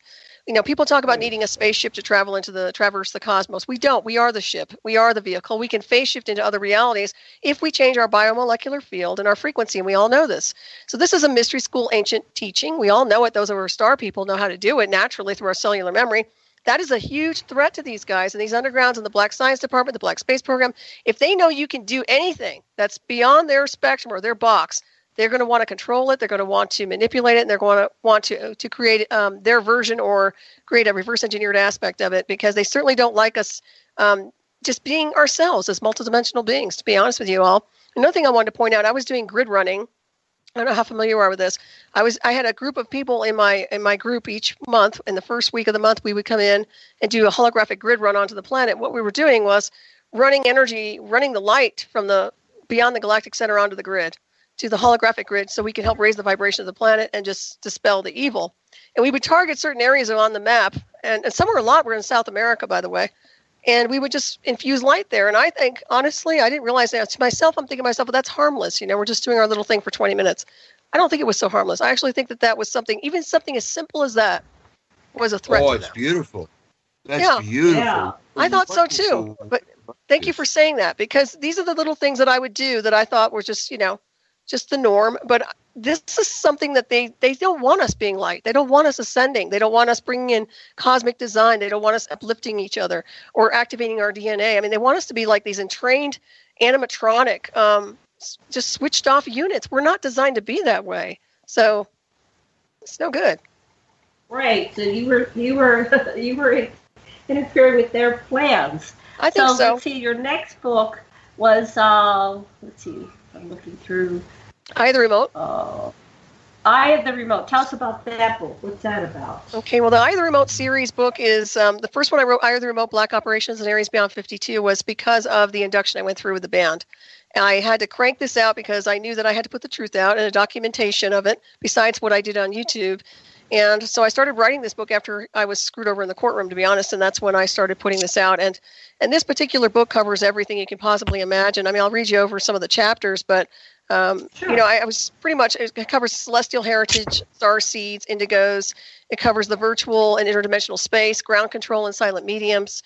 I talk about machine-based telepathy, which is synthetic telepathy, multidimensional channels and mediums and frequency, and how a spiritual channel, like any of us who are switched on, can get hijacked, and they can use an electronic interface to almost create an entity communication, which will be deceiving them. It's almost like electronic possession. It will be a communication. They'll think it's a guide or a spirit or an ancestor or a ghost, and it's going to be the communication system. This is why I give everybody a heads up. Please use discernment, because sometimes it can be part of their communication in the underground. Very insidious. And they'll be nice to you at first, and then they'll reel you in, and they won't be so nice. I talk about Red Helmet projects and MK Ultra related programs, like what we were talking about with Stuart Swerdlow. I talk about quantum signal mapping in physics and stimulated signal maps, the death experience, false dimensions, and mapping of vitals.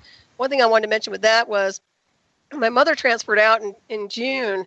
They actually mapped her when she was transferring and interfaced her communication onto me, in a sense that they were using her voice pattern to try to make me more vulnerable like a child. So they figured I would respond better when they used my mother's voice pattern. And I knew it wasn't my mother. I knew it wasn't her. And I knew her way of, we were very spiritually connected, but she wouldn't do that. And I knew that that's what they were doing, to try to emulate her through the communication system, to make a mockery of her death, but also to try to control me.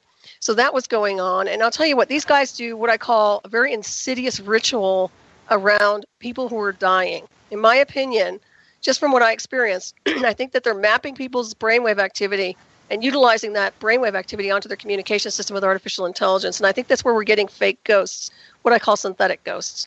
And that you have to watch out for.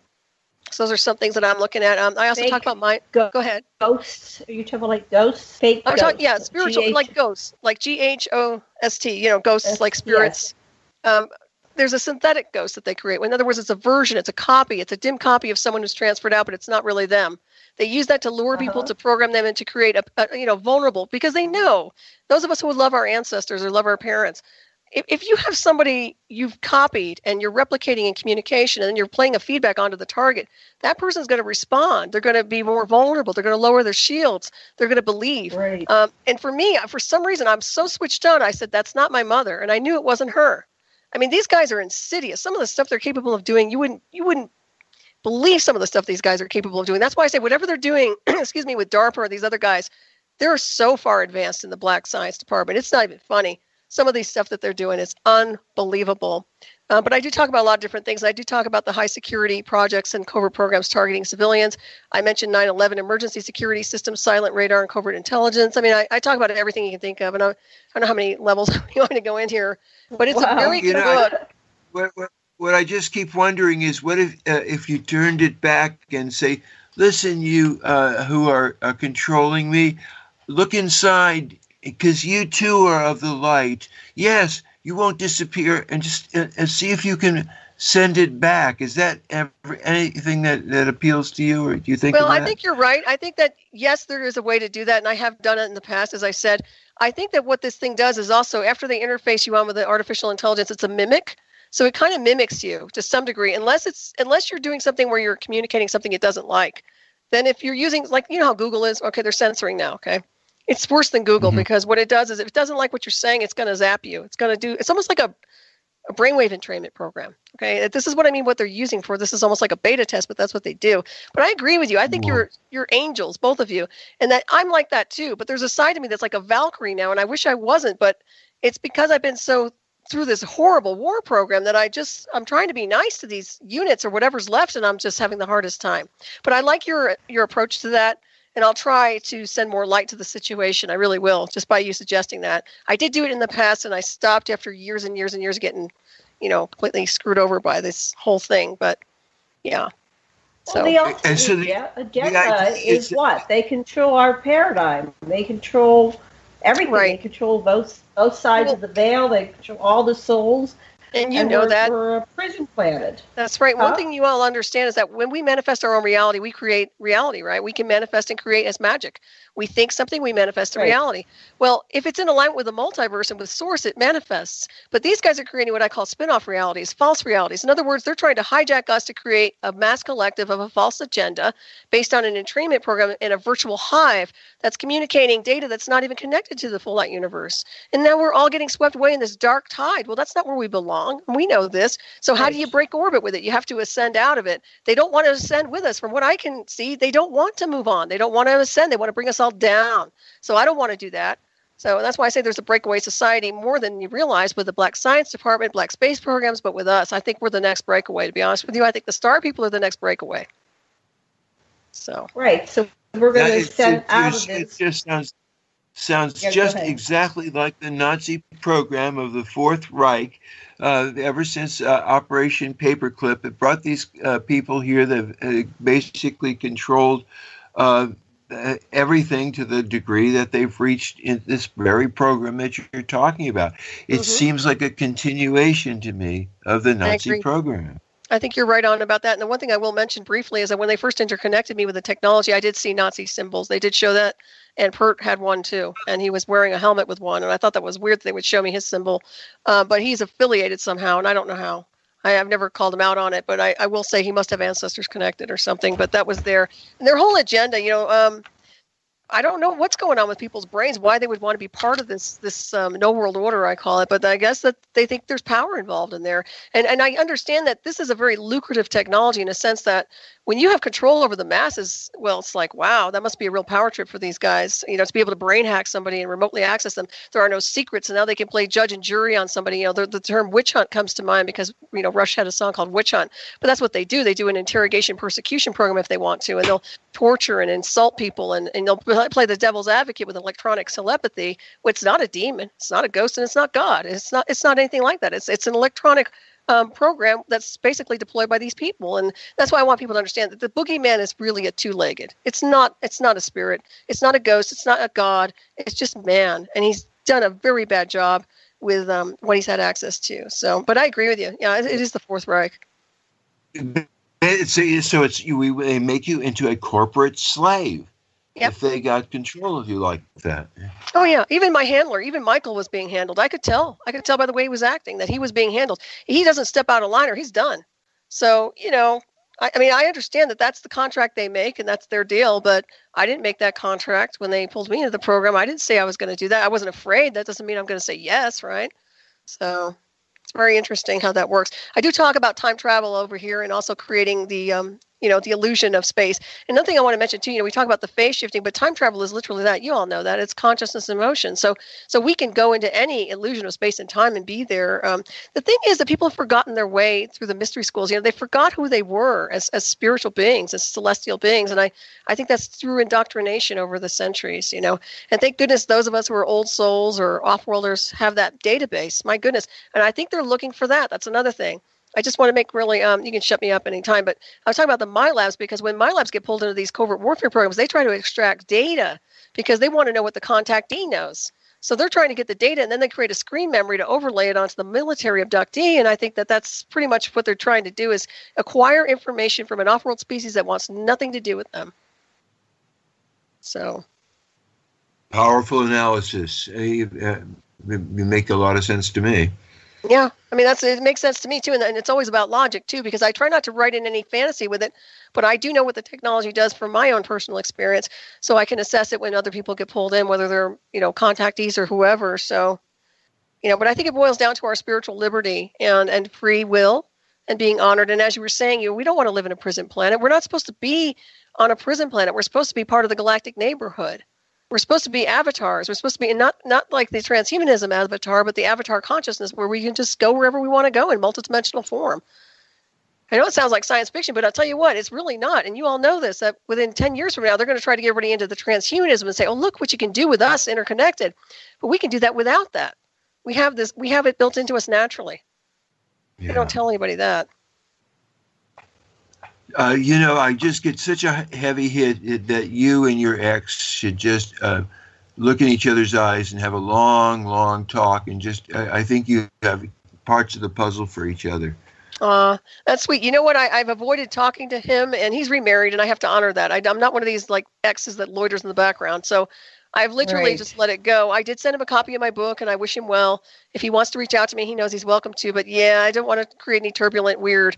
Because what's really strange about that? Now, this is not my husband's behavior, okay? We lived together before we got married for a couple of years. He immediately got remarried, like within months after I was on Maui. That is not him. Wow. All right? That is not his behavior. That is not his behavior. I don't care. And I think he was traumatized, and he was just looking for someone who was there. And what's interesting is, since this was orchestrated, I'm always wondering what the plants were. In other words, is this new lady a plant? Was she there to do damage control or to be part of the plant? I'm very suspicious now of anybody who just shows up to be someone to take care of somebody else during a crisis. I'm so untrustworthy now. It's not even funny. But, I let it go. It bothers me, though, because he was one of my soulmates. He was definitely, I love him. I wish him best, but it's never, the thing is, it's like I'm a ghost. He doesn't know. It's like I was murdered and taken away, and he doesn't have a clue. It's horrible. It's really weird. You can, without creating any harm, just from ahimsa, just say, would you listen to me as I open my heart?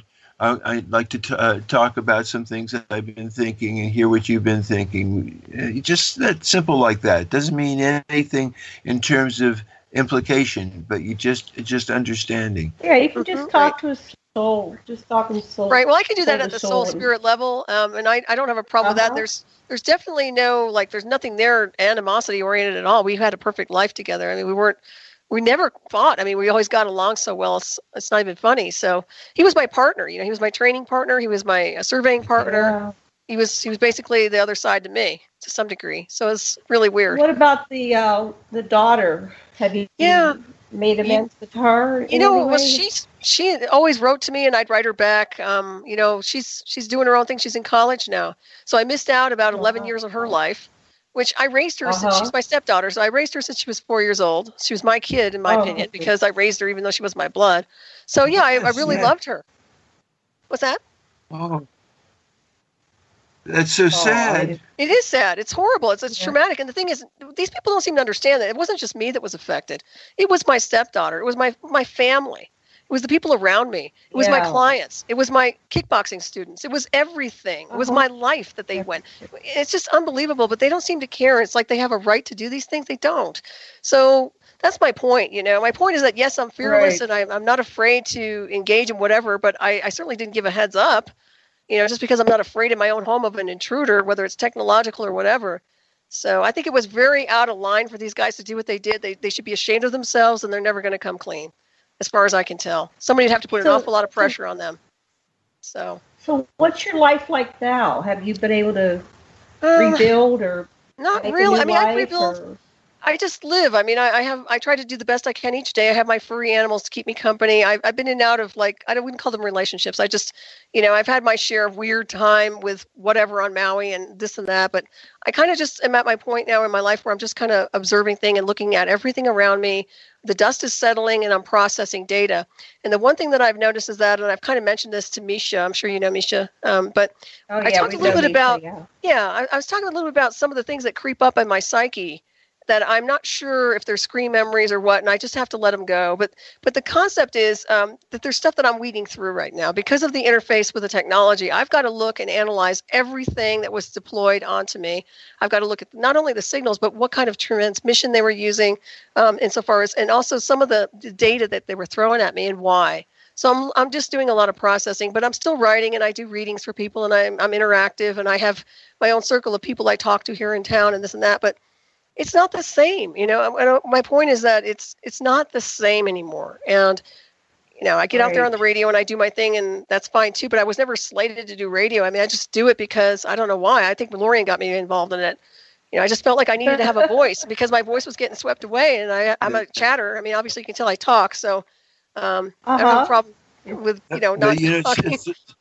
With someone as open as you, Solaris, I know that going over something that you thought you've gone over before, but letting things in the background have a telepathic communication with you, the background, what's on the wall, what's on the floor. There's more that'll open up every time you go. There's unveiling, so that just let it keep opening for you. Mm-hmm. That's good advice. I appreciate that. You know what I like about both of you is you're very loving people. And I needed that tonight, so I want to thank you for just being that. And maybe I don't know. Maybe hopefully we'll be able to connect someday in person. And I don't know. You do sessions, right? You guys do that? Yeah, we do sessions. Yeah. We're coming to Lorian's conference in March. Wonderful. And I don't know if you're going to be there. And then where's that going to be in Vegas? Contact in the desert. Oh, no, she's got one in Santa Clara, California. San Francisco Airport South. What's that? I'll pull it up. Yeah, so we'll be there, and we'll be at Contact in the Desert. So come on. Nice. Well, one way or another, I'll try to connect with you. Definitely, and I mean, I may be back on Maui to visit, anyways, because I've been feeling an itch to be on the ocean or around the ocean. So. Oh, that'd be great. Yeah, if you're coming here, let us know. Yeah, I will. Yeah.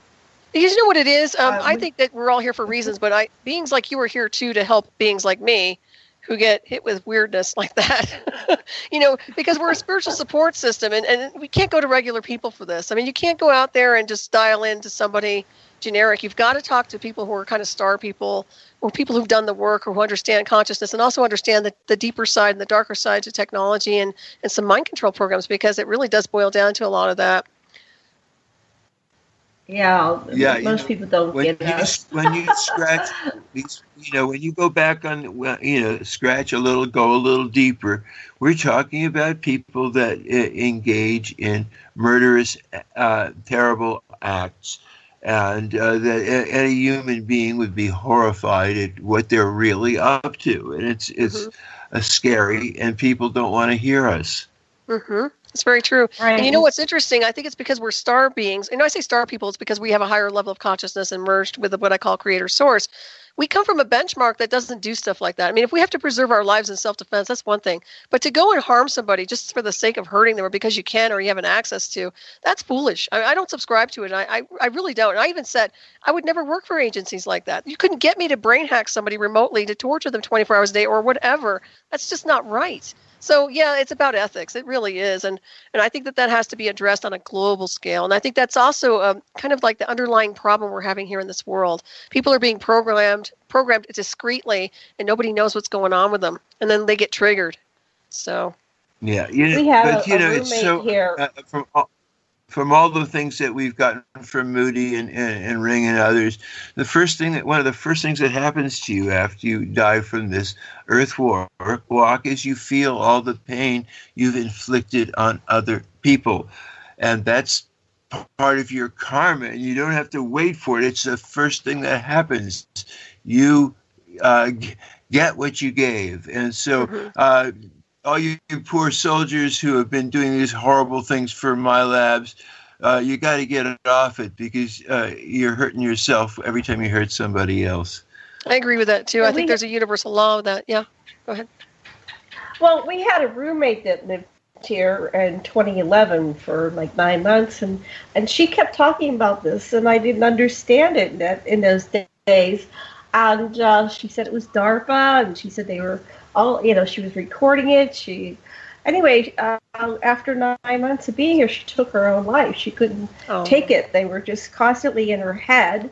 Yeah, and that's the idea. And she killed herself when Andy Bishaga was here as he was leaving. She richly killed herself and watched him. He said he turned around, he saw her out of the window. And then we realized that must have been when she was overdosing. And then an hour or two later, I found her. It was horrible. And they were doing that right here in Maui on my property.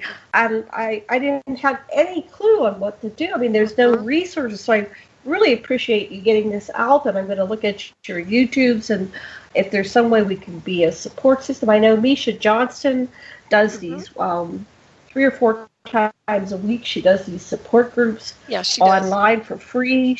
She'll put in 2, 3, 4 hours every 2 or 3 days just reaching out to people. It's horrendous. And so that's the insidious piece that nobody wants to talk about. And let me tell you something, that is something with an agenda, because not only can they create monarchs, Manchurians, and also what they call, what you describe as a forced suicide. I had somebody that was a quote-unquote cloned, Montauk. He was cloned from Montauk. He wasn't there, but he was used insofar as an interconnection template. They used a heterodyne program onto him, in which basically, he was a cloned Montauk boy. And a week before he died, and I mentioned this before on the air on other shows, but he told me, he said, they're telling me they're giving me a Luciferian execution. And I said, no. I said, just tell them to F off and ignore it. I kept trying to support him, and say, it's okay, just kick it out. A week later, he was dead. For suicide. There was never an autopsy. This is somebody who was programmed with technology. He was an Apple computer programmer who was very high up and worked and had made a lot of money. And I don't know who he pissed off. I don't. But I also know he was a very kind of spiritual person. He did meet with Preston Nichols, and I think that was a problem down that corridor. And he knew actually Al Bielek too, from what I understand. So he's just one. He's just one that I know was taken out by the program. Now, this was somebody who wanted to live, didn't want to die, didn't have a mental illness, but was made to look crazy because of the technology. And this is happening more and more and more. And people need to be aware. Absolutely.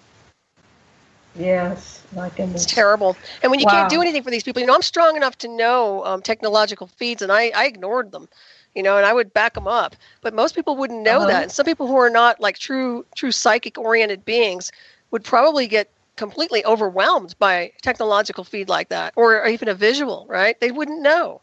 So. Yeah. Well, that's why you're an inspiration, and you have a key, because you've been able to survive this, and while your life has changed, you still have a life. You're still living. You're still functioning. I'm still alive. Yeah, I keep telling everybody I live another day, but I have had strange stuff. Like I said, they ramped up the signals about 3 years ago after Pert retired for whatever reason. The correlation is that. And I'm not sure what that's about, but there are some things that I deal with. I did have radiation toxicity at one point, and they couldn't figure out what that was. And the special forces guy actually told me, he said, well, it's radiation toxicity, and this is what you need to do. And, you don't get radiation toxicity unless you're exposed to something like major, right? So I had some weird stuff happening. I've had stuff on my bioelectric field in my physical body. I think I'm pretty good in strength, but I still get hit. I still have stuff like cartilage issues and things like that. It's bone structure, basically. It's the body. Mm-hmm. The body's taking a hit. Body's taking a hit. So I wanted to continue with your books. You wrote in October 5th, 2010. Let me just wait. Okay, you asked a question. Go ahead. Go ahead. Really, go ahead.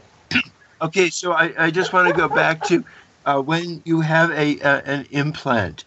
When you have a feeling that it's in a specific area, if you send a little you inside to that area, you can establish a dialogue with the consciousness in that implant itself, and it's really amazing how that may help you. I just want you to know that. I have never heard that, and I will use that, and I want to thank you for giving me that information. It's the first time I've ever heard that after all these years, so thank you. Where do you have an implant? I have them.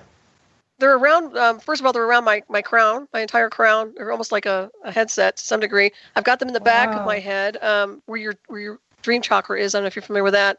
So the back of the neck, and also around the chest cavity, which is on the left side towards the chest. Those are the major ones. And I think I have some other ones around that aren't as big, that don't signal as strong. The biggest ones were the one in the back of the neck is where they really, really access. And then the one by my chest cavity, which was very concerning. And I remember them putting that in through the satellite-driven technology. I actually remember the pressure, and it did not feel good at all. It was very uncomfortable when they did that. Wow. Each of them have a voice. They'll tell you what they do and what their job is, and you can actually converse with them. Okay. When you send your avatar within. And okay, I'm going to do that. If they will let you, ask if it's okay with you touch them with the light in the hand and the fingers of your avatar that you send inside. And we'll receive some light and love from you. Okay. That's really nice. I wish I had heard this 15 years ago. Yeah. Would it be okay, Sasha, to turn them off or to neutralize them? Or can you dialogue to find out what would happen if you... Because I have implants, too. And I've had third parties, they'll say, you've got one here, one there, and then I knew that's where they were. But I symbol them as having been, given to me by the extraterrestrials who are protecting me. But who knows? There's all these stories that go you can, actually. Yeah, you do have the what they call the etheric implants can be used as stabilizers to help calibrate for light body levels, and that is true. One thing I can tell you is I went to a woman back in the 90s when I had implants that were etheric, and she did an etheric crystal removal on me, and let me tell you something, as soon as she did that on me, she removed this huge thing off my head that time, and then she did something and she peeled away like this layer off my eyes, and she said whatever they were, she said they didn't want you being that psychic and that powerful. She said then that's why when she took that off of me, man, it was like a beam of light hit me from my crown out to my feet. I felt reborn. So that was just etheric, that was just energy. So whatever else, it's amazing. It's really amazing. Yeah. One of the things you can say is you can say to the consciousness in the implant, I would like to speak directly to the consciousness that you march with, that is your superiors and your coordinates, so that I can talk to your whole network and see if what your mission is with me and what your interest is in me. Okay. This is very good advice. Can I call you guys sometime? Yes. Sure. Excellent. Please. All right. Feel free I love this information. Yes. You know what? Sometimes I need a reminder because I know I did send light to a lot of areas, but I didn't think about anything that you're saying right now. So it's very good information because they are like little bots. They're like little intelligent programs right now. So. Yes. Yeah. That's right. Yes. Yeah. Information. I want to make sure we cover all your books. Anything else? Okay. We're running out of time. Oh, that's okay. I just have the hour. Okay, yeah, it's been going by fast. We have a little bit of time, about 10 minutes. Yeah. Right. But go ahead. What do you want to cover? Go ahead. No, I just have Program by Deception, which is a sequel to the Eye of the Remote Black Operations and Aries Bound 52. And that is pretty much talking about different things happening here on the timelines. I actually wrote this around 2012, so there was a lot going on with the fall of mankind, what I called the fall of mankind and the cause, censoring the psyche and psychotronic design, stalking the self. In other words, how we have to stalk ourselves and check ourselves for intrusion, whether it's coming from a parallel dimension or entity or technology. And people need to learn to do that. I'm sure you all probably know how to do that by now, but it's very important. And then, of course, I write about Into the Void, the Event Horizon, Ascension of 2012, which I believe people say that didn't happen, but we did go through a shift in consciousness. It's just that people didn't go off planet, so to speak, the way they realized or they wanted to, but it's still, the ascension is still in motion and frequency, in my opinion, anyway. I do talk about celestial. Yeah. So I agree totally. Yeah. I felt it. Even, and I remember actually feeling like the ground was moving that day. Like it wasn't like an earthquake or anything, but I could feel energy moving. So there was definitely something going on that day. But I talk about celestial races and star nations and telemetric brain manipulation. A lot of different things in here that basically transcends the first book, which is the Eye of the Remote series, and talks more about the technology and how things are incorporating on the timeline and what's really happening with this technological bleed through. Because it's like opening a Pandora's box. When people puncture or use technology to open us up, they get hitchers. You know, we get, not only do we get the technological feeds, but we get potentially other entities or other things trying to attach onto that signal. The same thing they use with nuclear wars. You know, they try to punch a hole through dimensional spaces like a membrane. They're going to get other things coming through. So I see it the same way because we're multidimensional, existing simultaneously. And I kind of touch on that in my book. So that's the Program by Deception book, Eye of the Remote Series 2. Wow. And then you have 1 million miles till midnight between the mirror and the lens. Yeah, that's the sci-fi spinoff. I wrote it as a sci-fi, but it's really about me. It's actually really about the communication system interface and the way I felt and the technology that I know. It's about this planet and the illusion of getting completely morphed into what we call a station. In other words, it doesn't become it's not a planet anymore. It's morphing into what they call stations through artificial intelligence. And the whole idea behind this is to interconnect all planets into a station so that they can become a hybrid of what they used to be. And so I talk about this because I believe that's the agenda behind the scenery here. I believe that's really their end game, is really to transhumanize not only ourselves, but the entire world and our galaxies. And I don't think they're going to get very far because we have a lot of beings out there that don't want that. Right. Don't we have allies? I know we do. Sitting here. You know, I don't. Well, tell us about what you know about the allies. I like to end on a more positive note. Oh, that's okay. No, I agree. Who loves us? Well, I would say, in my opinion, it's beyond the galactic center. In other words, home beyond home for me is beyond the galactic center. I've always called them celestials. In other words, they're light beings. They might be angelic to some people, but they're the celestial races. They're light beings, but they also can change their design work and change and shapeshift. What I do know is that when I first got pulled into that program, I asked for so much help, and I summoned so many ships of light. I'm amazed if we're not surrounded. I mean, to some degree, I believe that we are. I believe that we are divinely protected through this dark tide. But I also believe that people need to snap out of the program and stop getting dreamt. They're dreaming. They're in the state of stasis where they're in this dream and they've got to snap out of it.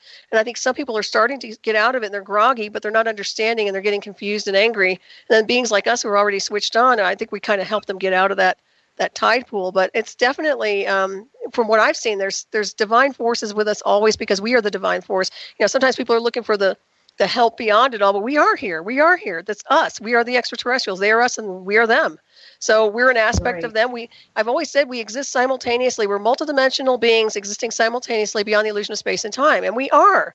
We don't come from here. We incarnate here. That's all. We're just incarnating here. But we go back to the stars. So I think that that benchmark needs to be reestablished here on this world in order for everybody to get along again. We have to understand that the point of light lies within, and that once we start transcending all the technology and all these programs and removing this yoke of illusion, then we can go home. But, you know, we're already there in consciousness anyway. It's just a matter of getting us home. But one thing I will say, that technology is designed to divert people's course. And if it stays in control, it will continue to do what it thinks it's supposed to do because it's only as good as its programmers, and we didn't program it. So mankind's underground programmed a lot of it. I'll tell you that much. So who are these people underground? Well, they're military-industrial complex, a spin-off, I would say covert intelligence areas connected to spin-off agencies that are alphabet. Some of the guys, and there's not one alphabet agency out there that doesn't have a piece to this covert technology interface and technology. So you're dealing with all different aspects of government agencies who do have access to some degree. Although I was communicated to that this is very, very black. In other words, people in DC are only starting to understand it, only because beings like us are talking about it and putting the work out there in truth media. Otherwise, they wouldn't really have a clue, because the generals aren't going to tell them anything that goes beyond. They're just not. It's just they're not going to tell them. And it's only people like us who stand up and talk about these things. So it's more about the what I call the Black Space Program, Black Science Departments, and beyond the military-industrial complex and all the ancient artifacts and all these devices they've had and they've confiscated for a very, very long time that they reverse engineered. So that's what I see anyway. Right. So, but aren't they too of the light? Aren't they of higher awareness? And isn't there a way for them to wake up and remember who they are and discover the real reason why they decided to incarnate into 3D physicality? I think so. I think there's always hope, I'd like to believe that there's always hope. I would say that even like we were talking initially when I was pulled in that program, I was so much love and light to these people. I wasn't a groupie or a fan, but I was sending them genuine love and genuine compassion. And I do believe that there's good in everybody deep down somewhere, but I can't imagine people doing this for a living, because I think after a while, when you get indoctrinated into this program, it takes so much over the soul spirit. You have to have a very strong soul and spirit to not evacuate when you get taken over with these technologies. My soul did not evacuate. My spirit held on. And my divine force held on, but most people I don't think would. And I think that's what part of it is. So we have to stay anchored in that light. And I do believe that there are glimpses of goodness in all people, but what are we supposed to do? Re-educate them, hit them with another transmission of signal? I've talked to people who are colonels who've told me about black satellites, who've literally said, we would like to use a signal that creates an alpha space that just literally zaps everybody simultaneously and they all get along. But is that mind control then? Because you're using a signal to make them behave? I don't know. So you have to ask that question. Solaris, one thing that I get is that being with like-minded people who understand what you're saying, who can empathize with you, and being able to, especially be able to have a regular face-to-face meeting with such kindred spirits helps immensely. I agree. Totally agree. And hugging, genuine hugs, genuine affection. I know people are kind of standoffish these days. I used to hug people all the time. And then I got kind of standoffish. But I really believe in that. I believe that people need to be loving to each other unconditionally and just be kind to each other. That includes animals. That's huge. And also being around the right resonance wave, which I call the right people who resonate at your frequency. And it doesn't mean you have to be a certain religion or a race or a color. It's consciousness. This is such a simple equation. Right. And yet you see all this division going on. And I'm like, why?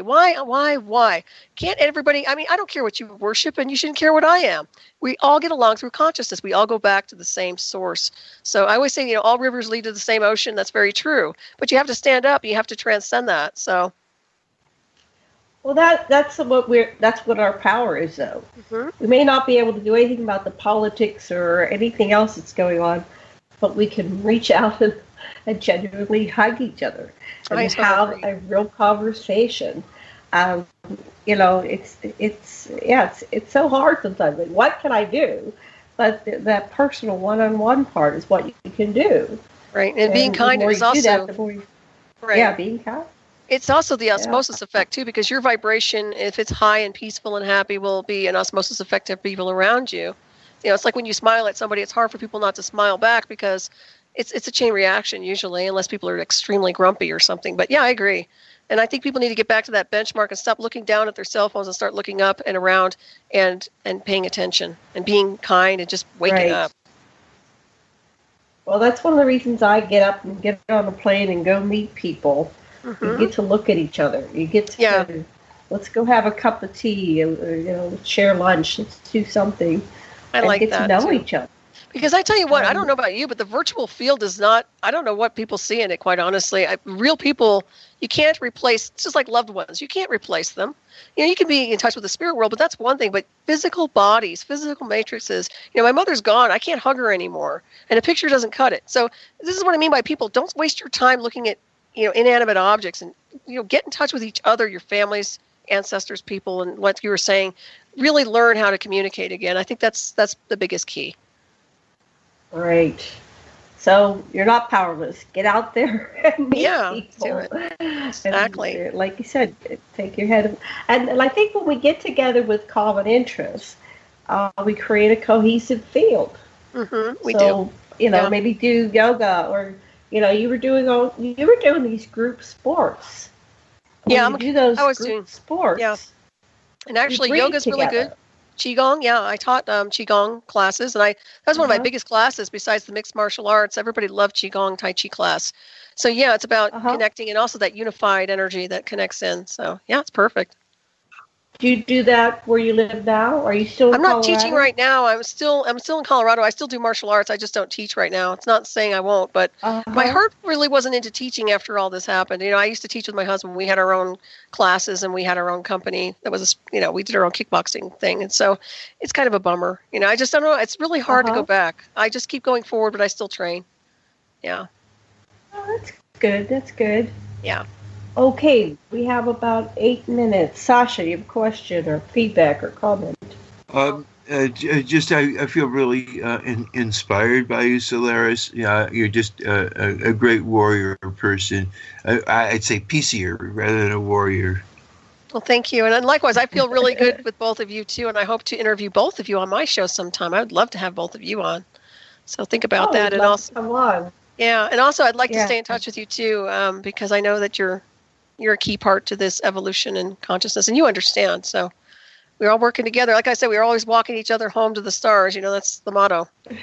So. Yes. Mm-hmm. Now, have you encountered other extraterrestrial species? I've had visions in the past, and I kind of touched on Misha with this. If you look at my Transmutation Through Ascension book, that's the first book I ever wrote. That's a species I've actually seen when I was. And I can't really, I was under, but I did have this thing communicate with me. So I consider it kind of an Nocturian, but some people might see it as something else. But I've only seen things like that here and there, and very short glimpses, and nothing major. But I have had a point where I was doing the Goddess Ascending newsletter where I was I call it kind of a multidimensional, multiversal translator, because I was just streaming data from the Phallic Akashic, and however that comes in, whatever species, I consider them to be the light beings and the celestials, and that's how I identify them as big light beings. Like they're just big and they're full of light, more than archangels, but that's what I see. So that's what I've been connected to all my life. And then when I got pulled into that program, it was very dark. It was more insidious. Wow, so you got disconnected. So you have a DVD documentary called Eye of the Remote, a Disclosure of Covert Technology. Right. I don't have that on the site here. Tell us about your DVD. Well, the DVD is just a documentation of what happened to me in 2004. The parties involved, the band, and then, of course, the implant analysis scan that was done by Steve Colburn, which is in the documentary. And that's pretty much just an update. I've talked to my editor about that, and we're going to upload it onto probably just something like Vimeo so people can donate and just watch it at this point. It is available for DVD purchase on my website, Night Shadow Anomaly Detectives, if they want to buy it there. But I am looking at a sequel to that at some point in the continuum, just to let people know what's going on in the deeper levels of maybe doing more scans and more beyond implant analysis, just more analysis, so people can see more technology. This Steve Colbert, he's the fellow that looks at your implants in your body or something? Yeah, he's the one that actually did my implant analysis scan. He worked with the late Dr. Roger Lear, and he's starting to get a lot of traction right now with his implant analysis scan. People are asking him more and more to be. I think he's going to be speaking at some of the conferences you're going to be at, or at least be out there. So, yeah, he's definitely a scientist, and he's very credible. And yeah, I wasn't really surprised to see this stuff. I knew it was going to happen, but it was interesting to watch the technology. It was interesting to watch the signals and what he was able to do in that. And the fact that the cameras kept going off, which I thought was very interesting. So, and that's the 45-minute raw video footage I haven't uploaded yet. So. Oh, that would be great to see. Yeah. Let's see. So your website is called Night Shadow Anomaly Detectives. Right, and then I do have a Solaris BlueRaven website as well, but usually they go over to Night Shadow Anomaly Detectives if they need to contact me. Uh-huh. And what does that mean, Night Shadow Anomaly Detectives? It's basically, I did a children's book, Mr. Son of the Halloween Ball. We didn't really touch on it, but it was, there's a character in the book called Star Night Shadow, and she's this witchy poo that she's a good witch, but that's Night Shadow is that. It's Night Shadow anomaly, which means I look into anomalies and research and investigate anomalies because I can't really confirm what some of these things are, so I just consider them to be anomaly detectives, and that's the group that I am and that I'm affiliated with that literally goes in and we do, whatever. If people want to reach out to us, whether it's a reading or just somebody, needs an analysis and they've had something similar like what happened to me and they want to talk to me, then they can reach out to me. Oh, okay. Like I grew up in a haunted house. Would you be able to? Well, the whole thing was crazy, and my sister still owns it. It was really. There's definitely something going on in that house. Yeah. Anyway, so if I were to have you come to Pennsylvania and go through my house, I'd happy to scan it on there. Absolutely, yeah, I could. Yeah, happy to do that. I can hone in on that. It seemed like a lot of the ghosts were held there by my mother, and then when she died, I went back there astrally, and it seemed to be cleared out. And then we went back there physically, and it seemed to be cleared out, but it was like a major portal. Or does that happen sometimes? Right, major portals. It does. Yeah, if they transfer out in the house itself, they're going to leave a portal, a death portal. Literally a death portal, because that's where things can come in and out. So when people have people that transfer out in their homes, you need to make sure you secure that and heal it and transmute it with a violet ray or whatever you need to do to seal that portal. You don't want it open because it's going to leave it to a point where other things can come in and out. So I always tell people that, but yeah, definitely. Wonderful. Okay, we're going to be going off in a few minutes here. Go ahead. I'm trying to control a crazy cat that's running across my keyboard. I have to thank you really quick. I want to thank both of you, and I know we lost Kevin there, but I want to thank you so much. It's been such a wonderful conversation with both of you. Thank you for all your beautiful energy. I really appreciate it. Oh, thank you. And you interviewed with Kevin before? You seem to know each other. I've interviewed Kevin, and he's interviewed me. So, yes, I'm familiar with him. Yeah. Oh, wonderful. Yeah, well, we'll have to share dates about when we can come on. There was one more question I had. I'm sorry, I had to protect my keyboard. Oh, your next book. My next book is in the works. I haven't really, I don't have a title for it per se, but I am working on one that's based on the technology and another one that's an addition to my children's book. So I've got kind of a lot of different things on the burners. And then I am looking at an alchemical book as well with mystery school teaching. So I've got like different things on the back burner and all between. Well, I so admire you that you're such a prolific writer. Thank you. I try. I'm surprised. I'm actually grateful I still have a brain. Well, you have a very intelligent brain, and we've thoroughly enjoyed our conversation. So, thank you. And that is the end of the show. Well, thank you so much for joining us. Thank Solaris, you. Sasha, Kevin. Mahalo. Thank you. Aloha. Aloha.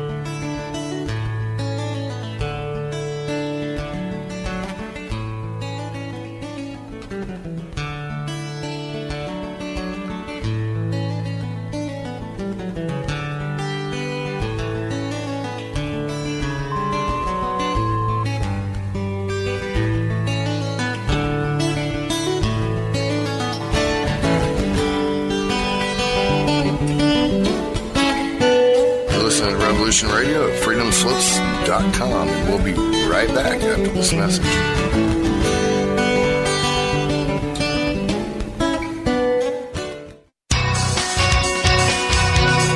Thank you for listening to Revolution Radio at freedomslips.com. Any commercial advertising you may hear in this program is of the sole discretion and benefit of the host of whose program you are listening to. Revolution Radio does not endorse any commercial products, nor does it accept monetary compensation for on-air advertising of commercial products, nor will it ever. We are and shall remain 100% listener supported. Any product advertising on this program are considered used at higher risk, and Revolution Radio shall not be held liable for any claims or damages received from any product advertised within this program. Revolution Radio, where information never sleeps.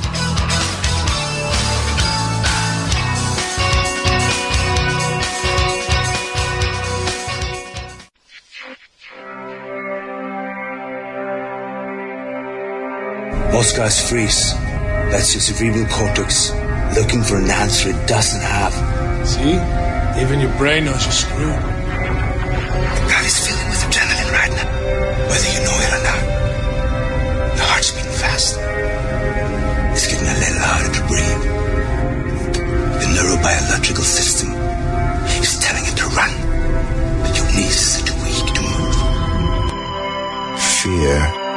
is not real.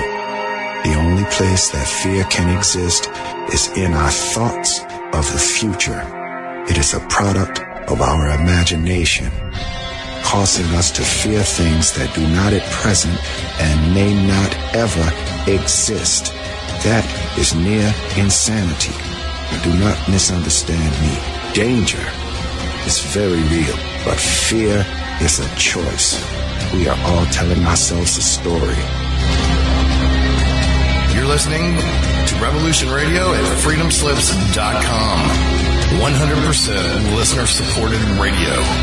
Reporting. Welcome to the Total Wireless Store, where total confidence awaits. Music powers my morning runs, but data overages slow me down. Don't worry, you got this with the Total Wireless Store. Just bring your number and get 10 gigs of lightning-fast 4G LTE data with unlimited talk and text for $40 a month. I'd run to the Total Wireless Store right now for that deal, if I wasn't already here. Data girl. Discover the Total Wireless Stores and get total confidence. The latest phones, the best network, all at great prices. Excludes TracFone Wireless Inc. brand sports. $40 plan must remain active to keep bonus data after 12/31/18. Terms at stores.totalwireless.com.